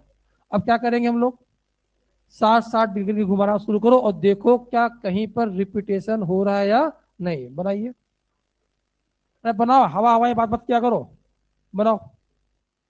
2 हो गए, 3 हो गए, 5 हो गए, 10 हो गए, बना भाई। परमुटेशन कॉम्बिनेशन नहीं है वो तो आपको ऐसे नहीं आता। अरे बना ले बेटा, बनाओ बनाओ बनाओ।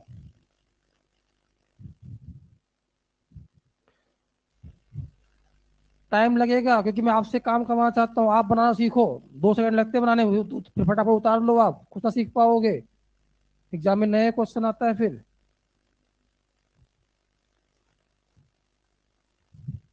बस एक चीज का विशेष ध्यान रखना कि कहीं रिपीटेशन ना हो जाए।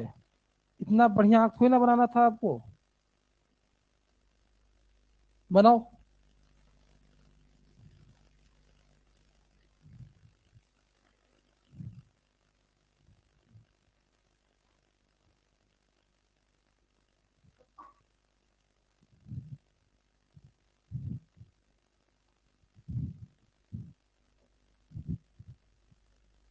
कितने बने?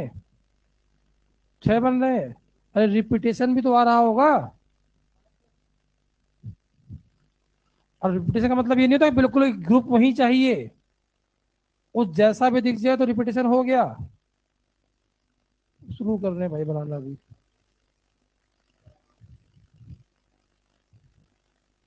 कितने बने? चलो सिखाते हैं। हाँ बढ़िया है। अब आप मुझे बताओ बेटा, 60 डिग्री से घुमाया हम लोग और मैंने क्लॉकवाइज घुमाया है और फ्रंट वाले को फिक्स कर दिया, ये बन के आ गया CH3, यहाँ पर आया H, यहाँ पर आया H, यहाँ लिखा हमने CH3, यहाँ बनाया H, यहाँ बनाया H। बिल्कुल अलग कहानी है ये। वापस क्या करेंगे, इसे 60 डिग्री घुमाएंगे, देखो क्लॉकवाइज डायरेक्शन में। फ्रंट वाला पहले फिक्स था, अभी फिक्स ही रहेगा। CH3, यहाँ पर आया H, यहाँ पर आया H, यहाँ कौन आया बेटा H, यहाँ पर आया H, यहाँ कौन आया CH3। अब जाओ देखो भाई कैसे पता लगाते हैं कि रिपीटेशन हुआ कि नहीं। तो ग्रुप के पीछे ग्रुप देखा करो, ग्रुप के बाजू में ग्रुप देखा करो। CH3 के पीछे कौन था? CH3। H के पीछे H, H के पीछे H, यहाँ बताओ भाई H के पीछे H तो है बट CH3 के पीछे CH3 नहीं है, अलग है ये, समझे क्या? वापस घुमाओ 60 डिग्री, जैसे इसको मैंने 60 डिग्री घुमाया वापस क्लॉकवाइज, यहाँ पर आ गया बेटा CH3, यहाँ पर आ गया H, यहाँ पर आ गया H, यहाँ कौन आ गया बेटा CH3, यहाँ बताओ भाई H, यहाँ बताओ H। अब आपको देखने में लग रहा होगा ये वाला और ये वाला क्या दोनों एक जैसे हैं, अलग अलग है? क्योंकि यहाँ CH3 के बाजू में CH3 है और यहाँ CH3 कैसे हैं, जस्ट अपोजिट है, अलग है मामला। बोलो। वापस घुमाओ 60 डिग्री, जैसे मैंने इसे 60 डिग्री घुमाया क्लॉकवाइज तो ये आपका फिक्स हो गया, पहले से फिक्स था। CH3H, यहाँ पर आया H, हाँ भाई यहाँ कौन आ गया बेटा H आ गया, यहाँ कौन आ गया H आ गया, यहाँ कौन आ गया भाई CH3। अब देखो क्या कोई रिपीटेशन हुआ है कि नहीं हुआ है? मैं बोलूंगा साहब देखो ये दोनों आपस में रिपीट कर रहे हैं। कैसे देखो आप, हमें ये मतलब होता कि एग्जैक्ट वही चाहिए नहीं, ग्रुप के पीछे ग्रुप होना चाहिए। CH3H कैसे है, आगे पीछे देखो यहाँ पर, यहाँ भी CH3H कैसे है, यहाँ पर H और H, H और H, CH3H, CH3H। एक्चुअली में रिपीटेशन का मतलब ये होता है जब दोनों की स्टेबिलिटी कैसे हो जाए, एक जैसी, तो उसे बोलते हैं रिपीटेशन। तो तरीका क्या है, ग्रुप के पीछे ग्रुप देखा करो। आया कि नहीं आया भाई, ये दोनों कैसे हो गए, यहाँ पर सेम हो गए। और जहां पर एक बार रिपीटेशन स्टार्ट हो जाए उसके आगे बढ़ाने की जरूरत नहीं है। कितने बनाओगे, 4। इसके कितने कन्फॉर्मेशनल आइसोमर्स बने, पिटोगे आप लोग, कितने बने साहब, इनफाइनाइट। कन्फॉर्मर्स कितने बनाए, 4। बनाइए, सबके नाम भी है, बताऊंगा धीरे धीरे भी नहीं।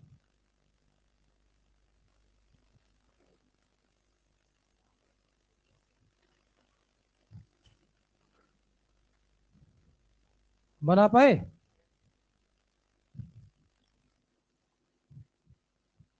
चलिए बहुत बढ़िया।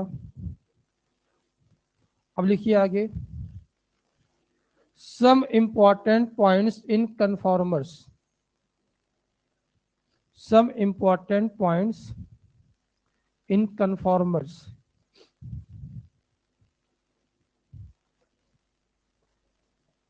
सम इंपॉर्टेंट पॉइंट्स इन कन्फॉर्मर्स। तो भाई इसी में मुझे बार बार यूज करना है, अब थोड़ा जगह रखना है इसमें। शुरू करें भाई। पहला आता है बेटा types of strain, types of strain, types of strain.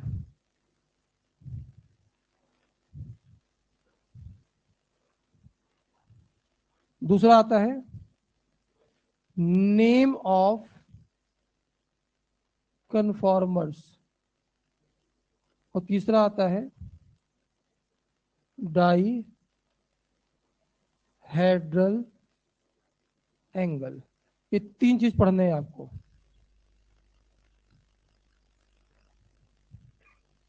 क्या क्या इसके अंदर, टाइप्स ऑफ स्ट्रेन, दूसरा क्या है नेम ऑफ कन्फॉर्मर्स, और लास्ट क्या है डाई हेड्रल एंगल। पहले डालिए नेम ऑफ कन्फॉर्मर्स, पहले कन्फॉर्मर्स का नाम पढ़ाया जाएगा। नेम ऑफ कन्फॉर्मर्स, ये पे नाम पढ़ने पहले क्या लिखा हुआ है,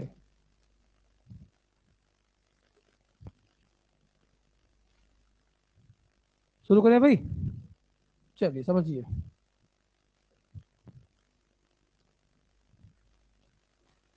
देखो बेटा आपके पास एक कन्फॉर्मर दे रखा है यहाँ पर ए, यहाँ दे रखा है बी, यहाँ दे रखा है पी, यहाँ दे रखा है ए, यहाँ दे रखा है बी, यहाँ दे रखा है पी। फ्रंट कैमरे पे 3 ग्रुप लगा रखे, ग्रुप को मैंने जनरलाइज कर दिया भाई ए बी करके, और बैक पे भी क्या लगा हुआ है ए बी करके। अब आप मुझे बताओ, मैं फ्रंट वाले ट्रायंगल को बनाऊं, ध्यान देना भाई, फ्रंट वाले ट्रायंगल को बनाओ, यहाँ पे क्या मिलेगा भाई ए, यहाँ क्या मिलेगा भाई बी, यहाँ क्या मिलेगा पी। ऐसे का मैं बैक वाले ट्रायंगल को बनाऊं तो क्या यहाँ भी ए मिलेगा, यहाँ बताओ भाई बी, यहाँ बताओ भाई पी। क्या दोनों ट्रायंगल आपस में एक दूसरे पर सुपर इम्पोज कर रहे हैं। तो जब front triangle and back triangle perfectly superimpose to each other, मतलब ग्रुप के पीछे कैसा हो, सेम ग्रुप, तो उसे नाम दिया गया फुल्ली, क्या नाम दिया गया भाई फुल्ली, फुल्ली इक्लिस्ड फॉर्म। क्या नाम दिया गया बेटा, फुल्ली इक्लिस्ड फॉर्म। आया कि नहीं आया भाई। तो फुल्ली इक्लिस्ड का मतलब का क्या मतलब होता है, when front and back triangle perfectly superimposed to each other। लिखो फुल्ली इक्लिस्ड फॉर्म, पहला नाम आएगा fully eclipsed form, fully eclipsed form. when front and back triangle, when front and back triangle both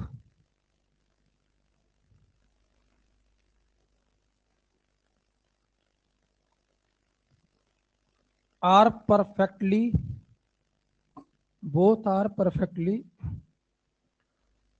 superimposed to each other,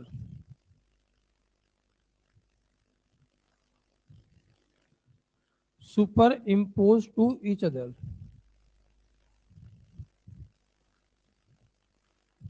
then it is known as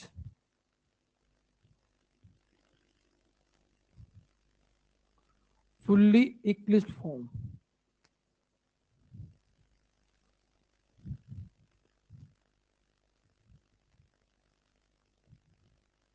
समझ में आई बात? बोलो मेरे भाई। अब समझना, दूसरा लिख रहा हूं मैं यहां पर।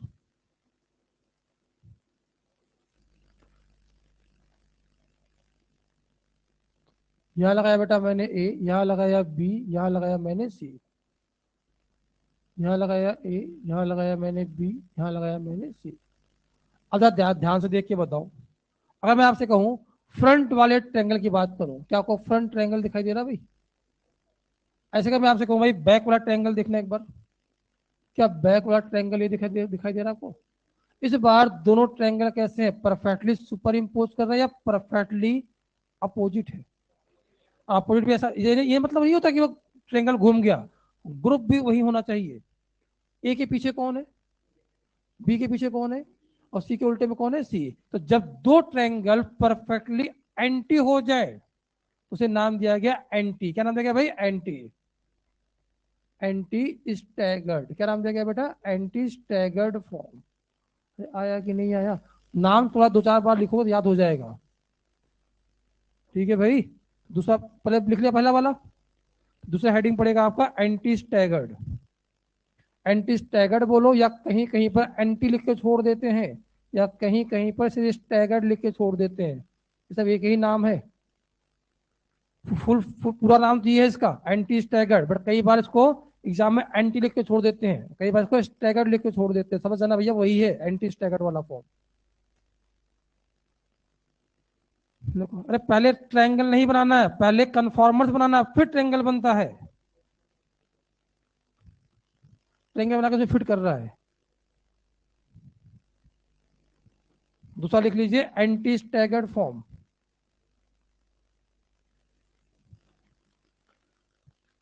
When both triangle are perfectly opposite to each other,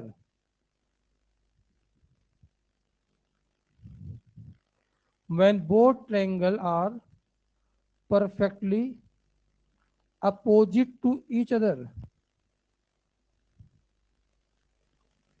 then it is known as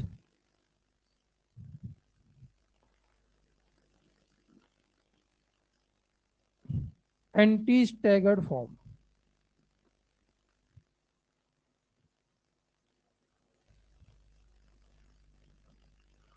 तो एंटी स्टैगर्ड बोलो या एंटी बोलो या स्टैगर्ड बोलो, एक ही नाम है ये। अब समझना चीजों को। हेलो, अब जाके आप जो अभी आपने एन ब्यूटेन के बनाए थे उसमें स्टार्ट आपने यहां से किया होगा। देखिए आप, CH3 के पीछे CH3, H के पीछे H, H के पीछे H। देखो भाई, जब 60 घुमाना शुरू किए तो लास्ट तक कहाँ पहुंचे थे? लास्ट वाला एंटी स्टैगर्ड था। इसमें CH3 के उल्टे में कौन था? CH3। H के उल्टे में कौन था? H। देखो जरा ध्यान से आप, बोलो भाई। और जैसे आप एंटी स्टैगर्ड के आगे बढ़ते हो वापस क्या हो गया था? रिपीटेशन। बोलो मेरे भाई। तो एक फॉर्म देखो आपको ये मिलेगा, और एक फॉर्म क्या मिलेगा इसका? उल्टा। उसके बाद जैसे आगे बढ़ोगे फिर से क्या हो जाएगा? रिपीट हो जाएगा। बोलो। तो जितने भी कन्फॉर्मेशनल आइसोमर्स बनते हैं, जितने भी, वो किसके बीच में बनते हैं? फुल्ली इक्लिप्स और एंटी स्टैगर्ड के बीच में बनते हैं इनफाइनाइट नंबर। तो अगर इसके आगे जाओगे फिर से क्या हो जाएगा? रिपीटेशन हो जाएगा। बोलो मेरे भाई। तो अब क्वेश्चन आता है, ठीक है भाई, एक हो गया पहला फॉर्म फुल्ली इक्लिप्स, और लास्ट फॉर्म क्या हो गया? बोलो। क्या इसके बीच में भी कुछ बने थे? अब उनका समझना नाम क्या होता है। इसका एक नाम होता है बेटा स्क्यू फॉर्म। क्या नाम होता है भाई? Skew form. अब ये क्या है? ये किसी कन्फॉर्मर्स के लिए यूज नहीं होता। हेलो, ये सब किसके लिए यूज हुए थे? ये यूज होता है कन्फॉर्मेशनल आइसोमर्स के लिए। सब एनसीईआरटी 11th क्लास में दे रखा है। कहा गया कि जितने भी infinite number of conformational isomers बनते हैं किसके बीच में? फुल्ली और एंटी के बीच में इनफाइनाइट नंबर, उन सब का नाम क्या है? बोलो भाई स्क्यू। अरे आया कि नहीं आया? तो थर्ड नंबर लिखिए skew form. All infinite number of conformational isomers,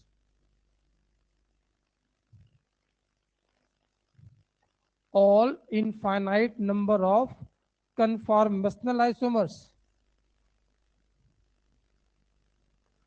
which are formed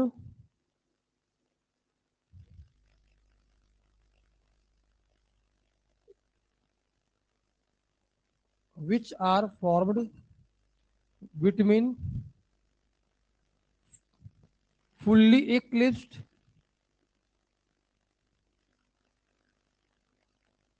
and anti-staggered. All infinite number of conformational isomers which are formed between fully eclipsed and anti-staggered are known as skew form. Are known as skew form. ठीक है, समझ में आई कहानी? चलो अब वापस आते हैं। ये लिखिए 4, दिख रहा होगा भाई आपको?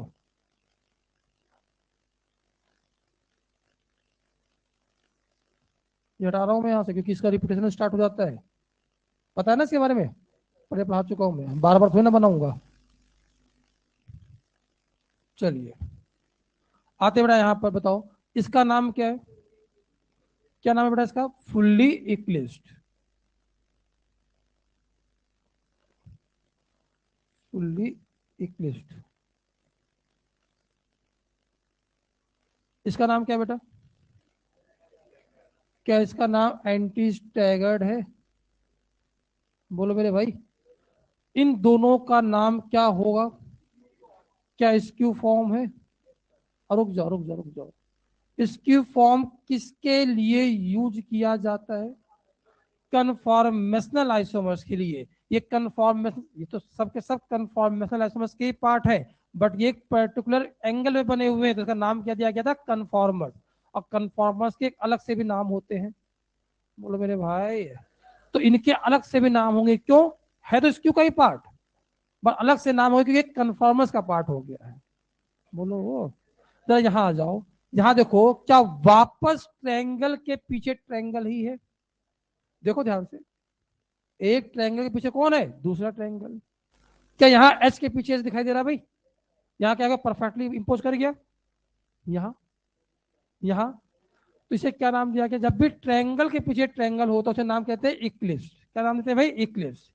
अगर परफेक्टली इंपोज हो जाए, जैसे ग्रुप के पीछे सेम ग्रुप आ जाए, ग्रुप के पीछे सेम ग्रुप, ग्रुप के पीछे सेम ग्रुप, तो नाम क्या होता है? Fully eclipsed.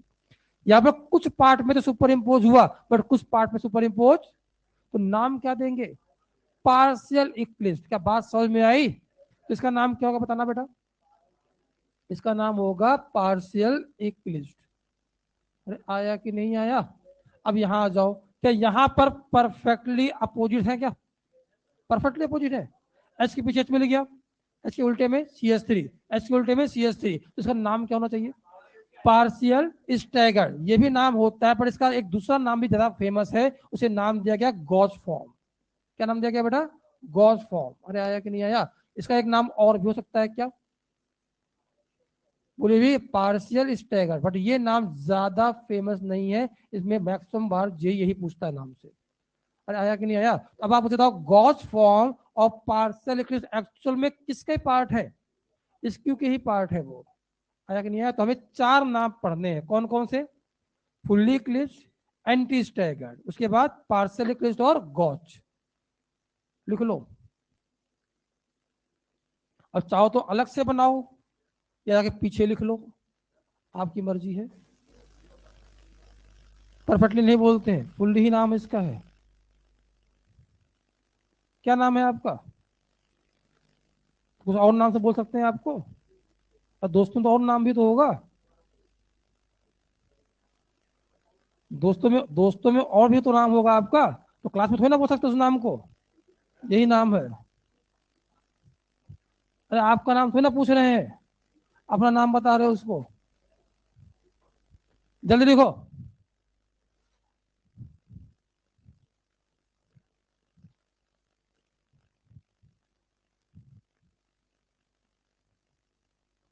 हम लोग बातें करने में माहिर हो, आपको मौका नहीं देना है। या आपको मौका दिया बात करें तो आप चुप होने वाले नहीं हो। समझ में आ गया मुझे।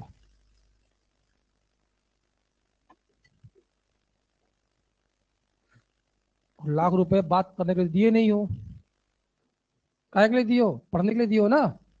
फिर भी लोग नहीं आते हैं, सोते रहते हैं। कुछ बालक होते हैं जो पैसा बर्बाद करने के लिए होते हैं।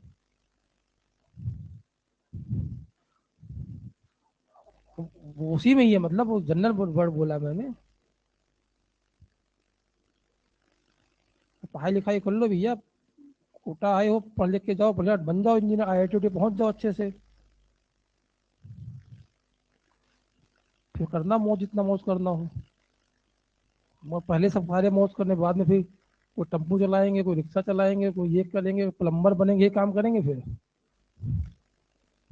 जब प्राइवेट से करोगे 10,000 की जॉब न लगने वाली। पढ़ लो, अभी मौका है, पूरा टाइम अच्छा हुआ है। आगे लिखिए भाई, बोलो। अब लिखिए टाइप ऑफ स्ट्रेन। उम्मीद करता हूँ आपको चारों नाम समझ में आ गए, 5 नाम है यहाँ पर। ठीक है भाई, दोबारा बना रहे हो? और दोबारा बना रहे हो भैया तो फिर जगह रखना, क्योंकि सब इसी में वापस आएंगे हम लोग। और दोबारा बना रहे हो तो थोड़ा जगह रखना, स्ट्रेन भी समझाऊंगा मैं।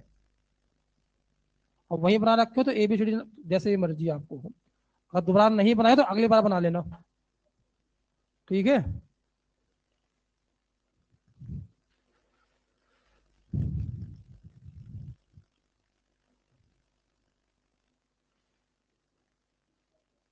हटाया जाए। टाइप ऑफ स्ट्रेन देखो, two type of strain, two type of strain observed in conformers. Two type of strains are observed in conformers. पहला आता है स्टेरिक स्ट्रेन। हाँ भाई, ये क्या होता है? हेलो, आप लोग पहले क्या पढ़े हो मुझे मतलब नहीं है, क्योंकि जियोसिम पढ़ाया जाता है। स्टेरिक इफेक्ट बोलो भाई, ऑर्थो इफेक्ट, खोपड़ी इफेक्ट। नहीं सुने खोपड़ी? समझाते हैं। और दो खोपड़ी बड़ी बड़ी आपस में पास पास आ जाए, टकराएंगे, और टकराएंगे तो दूर दूर चले जाएंगे। बोलो मेरे भाई। अरे WWE देखते हो? ऐसे दूसरा एक होता है, कुश्ती होती है, सुमो कुश्ती। उसमें सुमो पहलवान होता है ना, दुबले पतले से। अच्छा ठीक, पढ़ाओ, देखा होगा आप लोगों को। तो दो सुमो पहलवान को एक स्टूल पर बैठाने की कोशिश करो, बैठ पाएंगे क्या? खोपड़ी क्या करेंगे, टकराएगी। और टकराई तो क्या होंगे, स्टेबिलिटी बढ़ेगी कम होगी? स्टेबिलिटी बढ़ेगी। तुम्हारी खोपड़ी टकराए, तुम्हारी स्टेबिलिटी बढ़ेगी। तो स्टेबिलिटी तब बढ़ती है जब वहां पर खोपड़ी टकराने वाले ना हो। इसी खोपड़ी टकराने को हमने नाम क्या दिया है? और साफ साफ साफ समझ में स्टेरिक का मतलब होता है उसका साइज पे डिपेंड करेगा। जिसकी जिस ग्रुप की खोपड़ी जितनी बड़ी होगी, उसी खोपड़ी उतनी टकराएगी, और जब भी खोपड़ी टकराएगी स्टेबिलिटी बढ़ाएगी कम करेगी भाई? बोलो मेरे भाई। तो लिखो स्टेरिक स्ट्रेन, स्टेरिक स्ट्रेन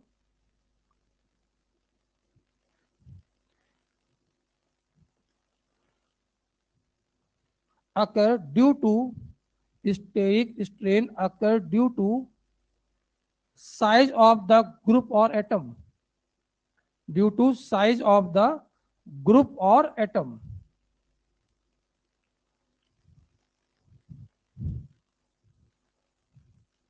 इसे कहीं कहीं पर लिखा हुआ मिल जाएगा, hello, वांडल war radius.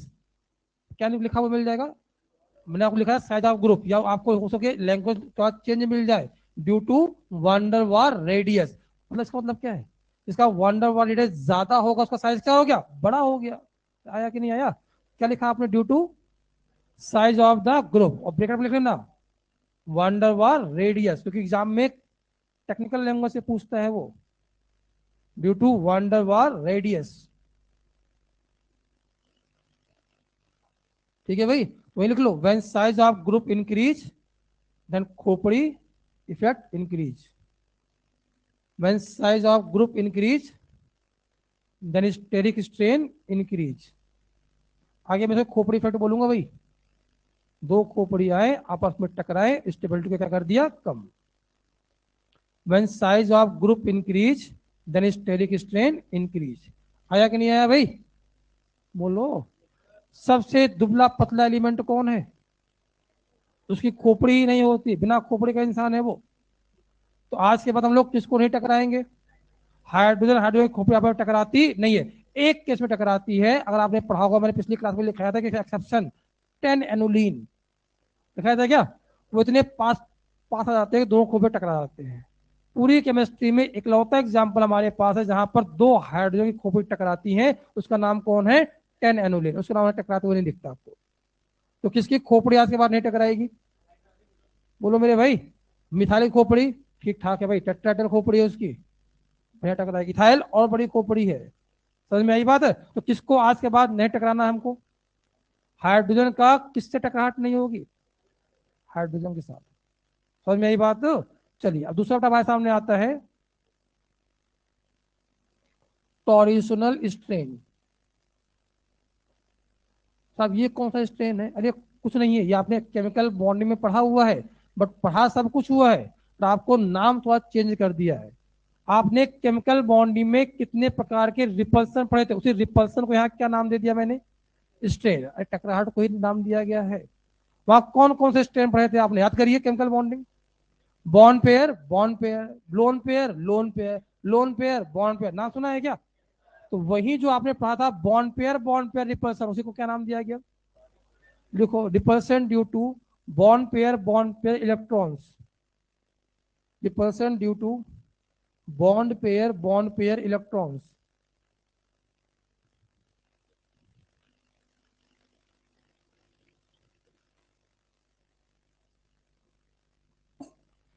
is known as torsional strain, is known as torsional strain. देखा है तो भाई हमारे पास कितने प्रकार के स्ट्रेन दिख गए, कौन कौन से, स्टेरिक और टॉरिशनल। ठीक है, लिख लिया आप लोगों ने। चलो अब आपको जिन्होंने नहीं बनाया था उनके लिए वापस, जिन्होंने बना लिया है अच्छी बात है, और आपने बना रखा तो दोबारा मत बनाना, वही लिख लेना, CH3H। एक काम करना, दोबारा ही बना लो, चलो बना लो दोबारा, मैं क्वेश्चन के फॉर्मेट में करा देता हूँ आपको। दोबारा बनाना है, उसी में लिखोगे, चलो उसी में लिखा देते हैं, चलो तो बना ले भाई दोबारा, कोई मना थोड़ी ना कर रहा तुमको।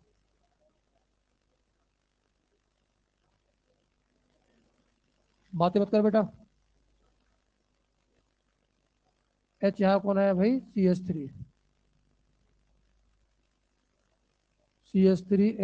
H।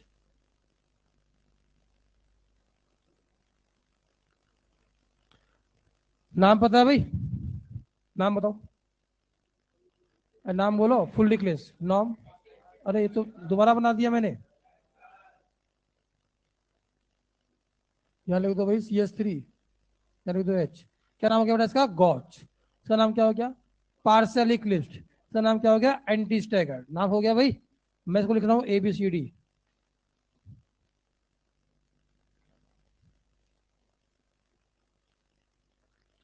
पहला क्वेश्चन आपसे पूछा गया, टॉरिशनल स्ट्रेन।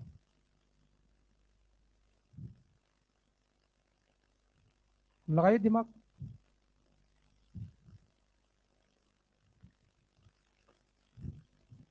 टॉरिशनल स्ट्रेन कहां पर मैक्सिमम है, कहां पर मिनिमम है,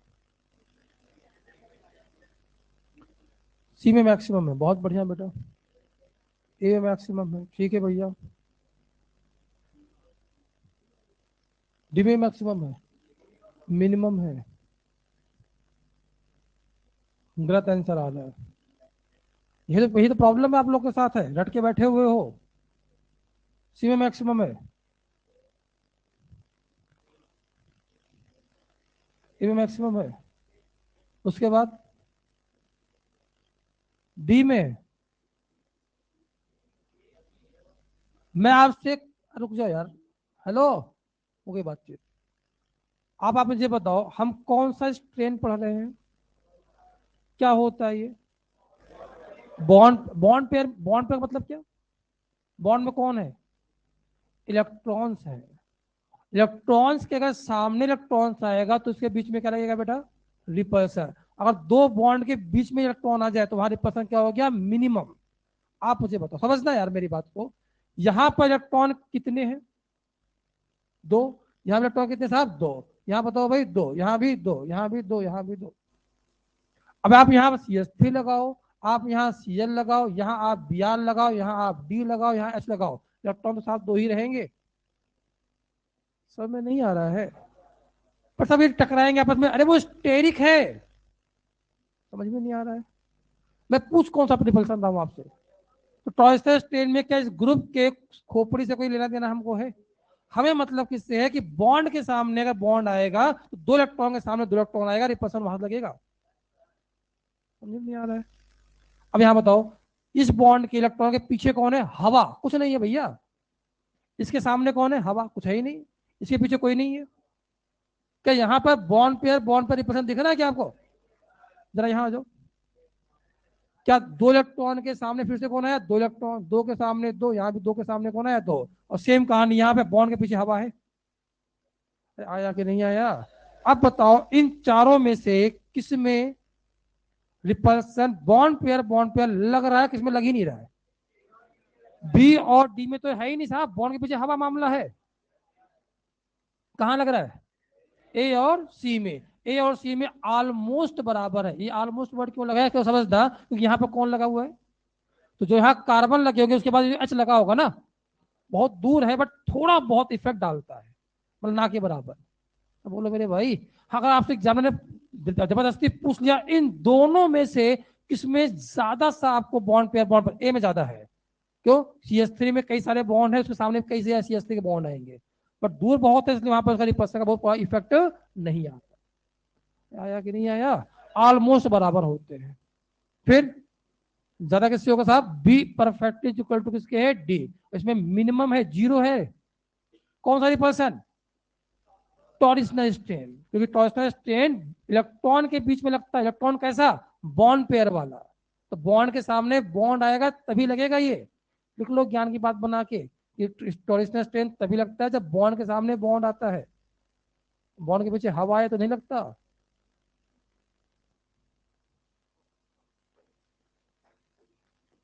इस तरीके पे आ रहे हैं, क्या परेशान हो?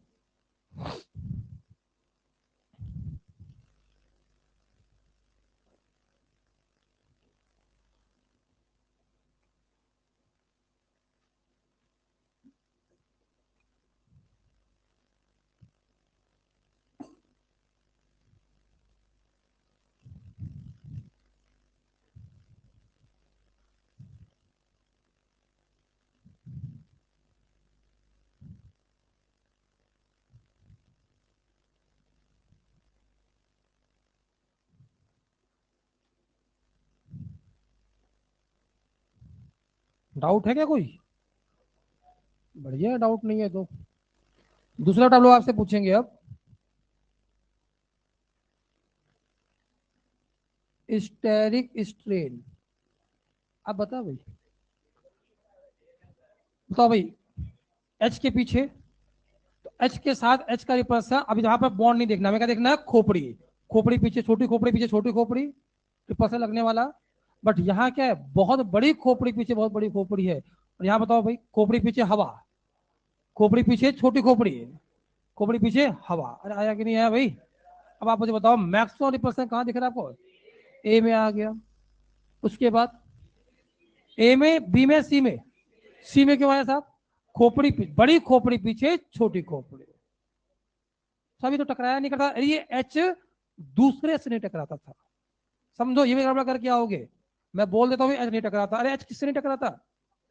दूसरे से नहीं टकराता, पर दूसरे से किसी बड़ी खोपड़ी से टकरा सकता है। आया कि नहीं आया?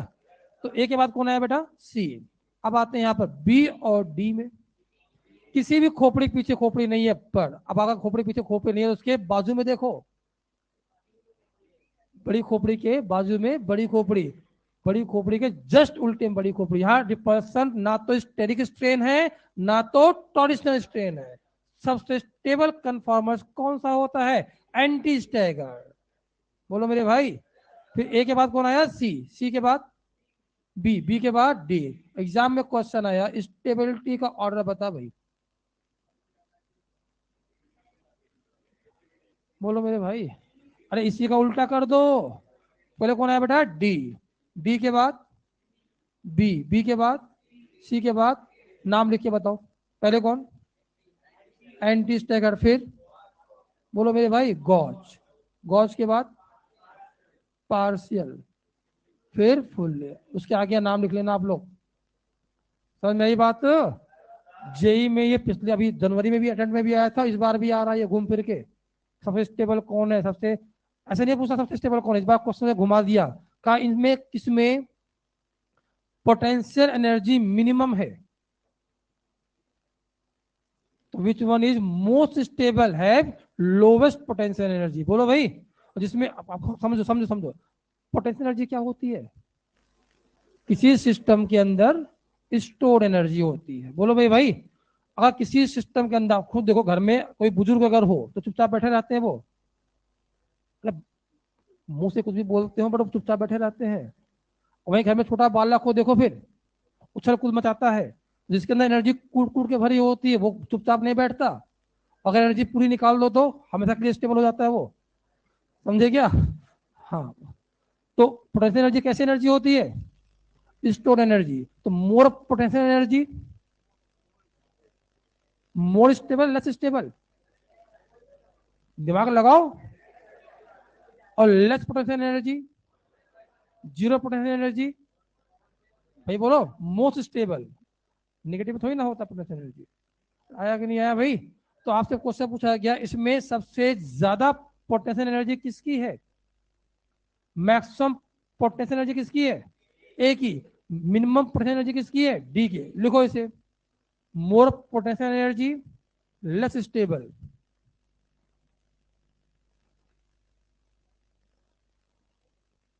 मोर पोटेंशियल एनर्जी लेस स्टेबल, और less potential energy more stable.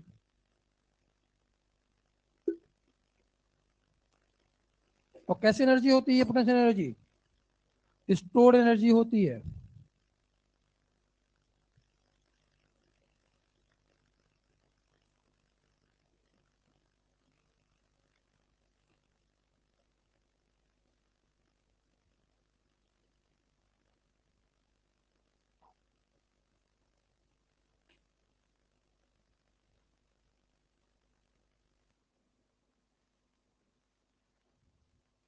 ये पोटेंशियल एनर्जी का ऑर्डर। कई बार इसको ऐसे पूछ लेता है वो, स्टेबिलिटी वर्ड यूज नहीं करता वो, पोटेंशियल एनर्जी वर्ड यूज कर लेता है।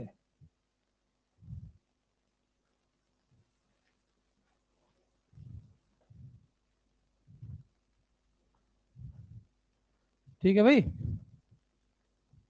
समझ में आई बात? चलो, यहाँ भी एक लाइन और रखना लिखने के लिए। एक चीज और लिखना है। तीसरा पॉइंट क्या बचता है? Dihedral angle. हेडिंग डालिए।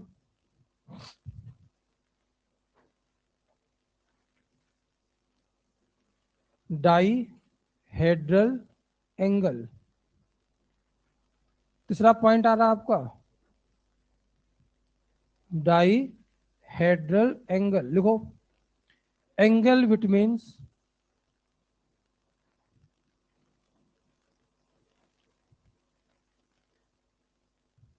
Angle between two same groups और एटम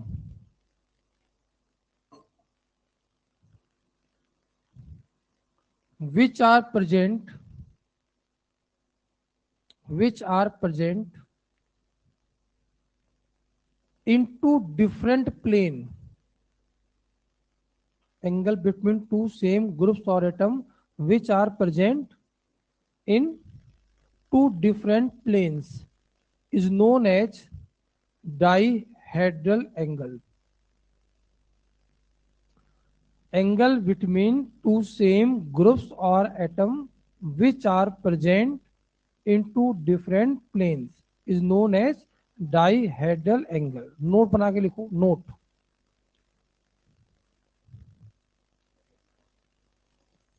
हाँ भाई, डाइहेड्रल एंगल कैसा एंगल होता है? एक्चुअल में ये दो सेम ग्रुप देखना है, ये देखने के लिए है. मैथ के लैंग्वेज में बात करूं तो ये दो डिफरेंट प्लेन के बीच का एंगल है. किसके बीच का एंगल है? लिखो, नोट बना के लिखो. It is a angle between two different plane. Underline कर लो. It is a angle between two different plane. ये प्लेन के बीच का एंगल है. उसका देखने का तरीका होता है कि आप दो सेम ग्रुप को देख लो.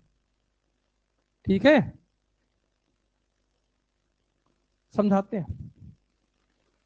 देखो बच्चा, समझो समझो समझो समझो. आपसे कहा गया यहां पर आया बेटा ए, यहां पर आया बी, यहां पर आया सी.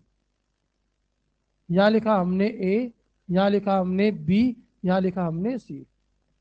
समझिए चीजों को. कोई कन्फॉर्मर्स दे रखा है.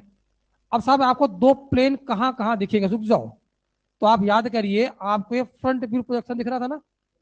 एक ट्रायंगल कहां था? फ्रंट कार्बन पे. एक ट्रायंगल कहां था? तो एक प्लेन आपको मिलेगा फ्रंट वाले पे, एक प्लेन मिलेगा बैक वाले पे. इन दो प्लेन के बीच का एंगल देखना है आपको. सब कैसे देखे? तो हमेशा 180 रहेगा, ऐसे बराबर नहीं. फिर कैसे देखना है? दो सेम ग्रुप को देखिए आप. समझ में आई बात? वो दोनों ग्रुप कहां होना चाहिए? जो अगर एक फ्रंट पे देख ले तो दूसरा कहां देखो आप. अब उन दो के बीच में बनाओ वेक्टर. उन वेक्टर के बीच का एंगल देख लो, अपने आप आंसर आएगा. क्या बात समझ पा रहे हो? तो अब आप मुझे बताओ, इनमें से मैं किसी एक ग्रुप को सिलेक्ट कर लेता हूं. मान लो मैंने फ्रंट पर ए को सिलेक्ट कर लिया, तो ए कहां लगा बेटा? अप लगा. वेक्टर देखो ऊपर लगा ना ऐसे.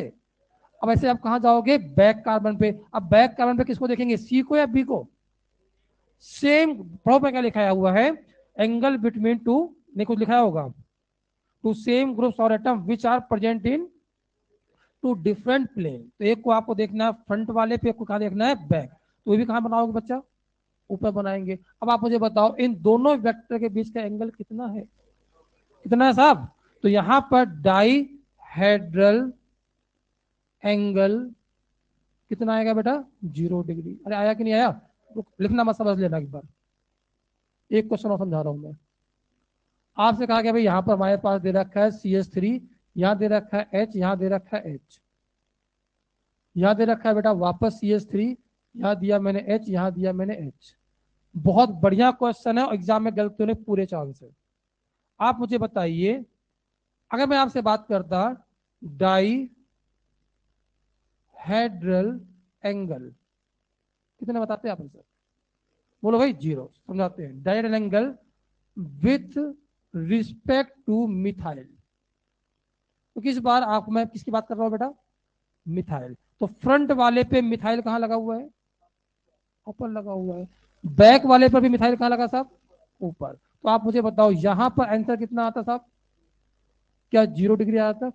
सेम क्वेश्चन है, मैं आपसे कहता dihedral angle with respect to H. बहुत बढ़िया क्वेश्चन है ये. अब एच को हम लोग कहां से देखेंगे भाई? फ्रंट वाले पे. एच या फ्रंट वाले कितने से लगे हैं? 2 है ना. किसी एक को बना लो आप. मान लो मैंने इस वाले को आपने बना दिया इस प्रकार से एच. अब बैक वाले पे आ जाओ भाई. बैक वाले में कितने एच है? एक तो आपका बना हुआ इस तरफ से और एक बना है बेटा इस तरफ से. और आप इन दो वेक्टर के बीच का एंगल देखो कितना आएगा, इन दो के बीच का. तो यहां पर आंसर कितना है बताना फटाफट. क्या 0 डिग्री एंड 122 आने वाले हैं? एग्जाम में क्वेश्चन है इस कंपाउंड के अंदर डाइहेड्रल एंगल है कितना.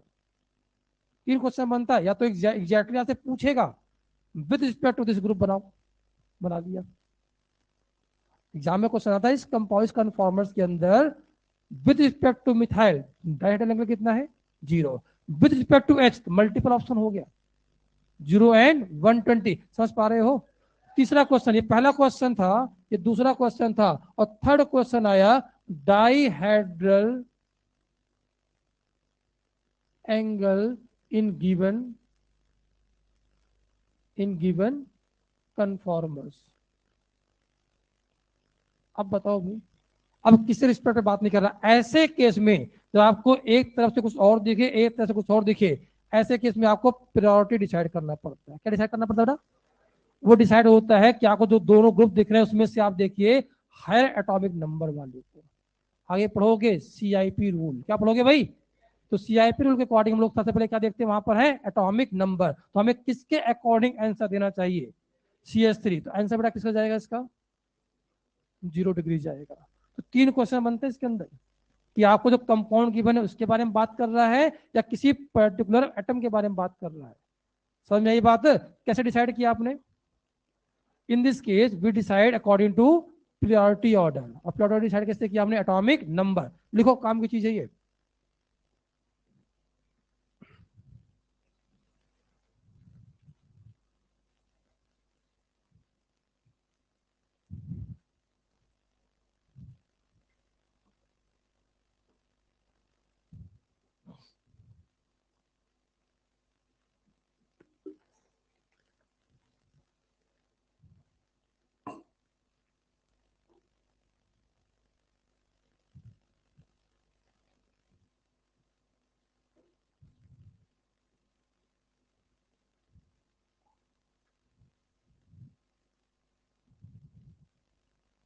तो आज जो पढ़ाया समझ में आया है?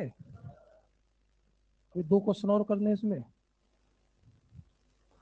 नहीं, लिखना नहीं है, पीछे लिखा हुआ है, उसी में आपको क्या लिखना जाके? Dihedral angle.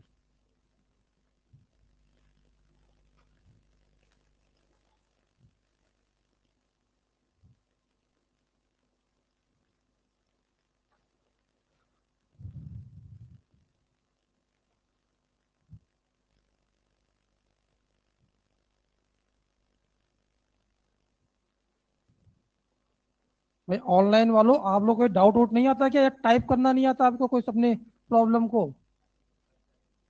4 लोग हैं, या सब कुछ समझ में आता है इन लोग को? आपको सब कुछ समझ में आता है? फिर उनको भी आ जाता होगा।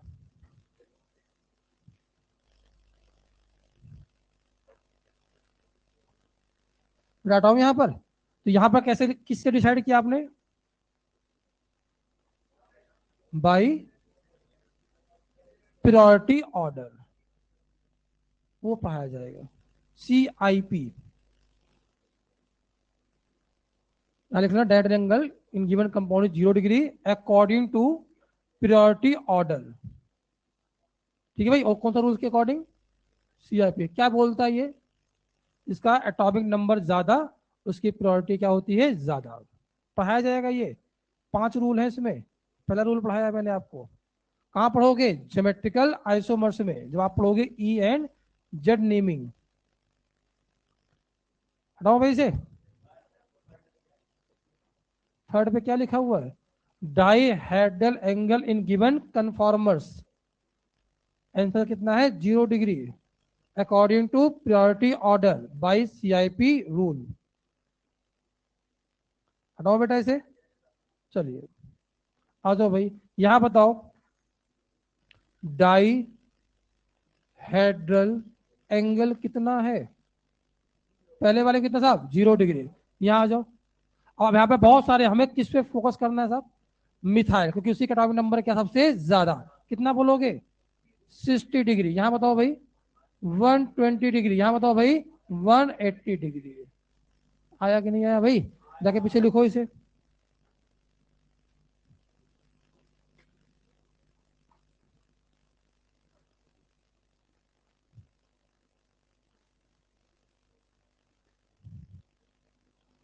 एक होमवर्क दे रहा हूँ, उसे आपको बना के लाना है, जिससे टाइम यहाँ पर हमें कम लगे, जिससे नेक्स्ट क्लास में हो सके। तो आप लोग कोई व्हाट्सएप ग्रुप बनाएगा कोई?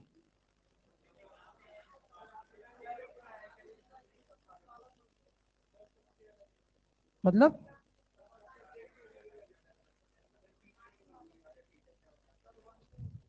अलग अलग क्यों बनवाए, एक ही ग्रुप बनवा देते।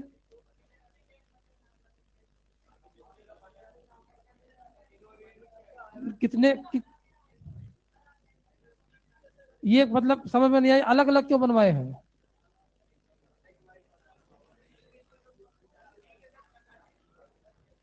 रहन दो, वो कोई ग्रुप नहीं बनेगा, रहन दो, यही पढ़ो फिर आप लोग। हर साल हम लोग एक एक ग्रुप तो बनाते थे, अलग अलग क्यों बनवाया इस बार। मैक्सिमम बच्चे हैं उसमें 100, दिख तो 100 भी ना रहे यहाँ पर। तो 125 जुड़े, अगर मैं जुड़ जाऊंगा कहेंगे तो कोई भी आ गया यहाँ पर, हम क्लास करने जाते नहीं है, तो इससे बढ़िया है ग्रुप ना ही बनाओ, है। चलो, हाँ भाई, एक क्वेश्चन बेटा आता है, इसका नाम है इथाइलिन ग्लाइकॉल। ये बन के आएगा आपका CH2OH, CH2OH। ये आपके सामने लिख दिया फ्रंट, यहाँ लिख दिया बैक। इसको नाम होता है इथाइलिन ग्लाइकॉल। क्या नाम होता है बेटा, इथाइलिन ग्लाइकॉल। इसके कितने कन्फॉर्मर्स बनेंगे ये आपको बनाना है, और स्टेबिलिटी ऑर्डर लिख के लाना, ये आपका होमवर्क है। अब स्टेबिलिटी ना लिख पाओ छोड़ देना, बट बना के जरूर ले आना। और नया कुछ नहीं है, जहां पर आपने पहले CH3 लगाया था ना, वहां क्या लगा दिया मैंने, OH। ठीक है भाई, चलिए, होमवर्क कुछ नहीं है आपका, मौज करो। मैं सोचा कल क्लास लेने की सोच रहा था, क्लास लेके एक टॉपिक खत्म कर देता।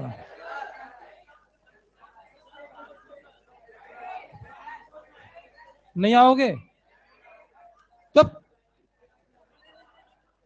किसको नहीं आना है। देखो कोई नहीं बोल रहा नहीं आना। भाई बताओगे तभी तो डिसाइड करेंगे, डांटेंगे नहीं। अब बताओ कितने लोग को नहीं आना है, हैंड रेज करो। ये कह रहा मैं नहीं आऊंगा, सबसे पहले आके बैठेगा ये आकर। सबको आने, आ सकते हो ना। तो बताओ ना, मैं पूछ रहा हूँ कितने लोग को प्रॉब्लम है। आपको प्रॉब्लम है, कितने लोग को प्रॉब्लम है, 2 लोग को। क्या प्रॉब्लम है, कहीं जाना घूमने उमने, सोना है, होमवर्क करना है। चलो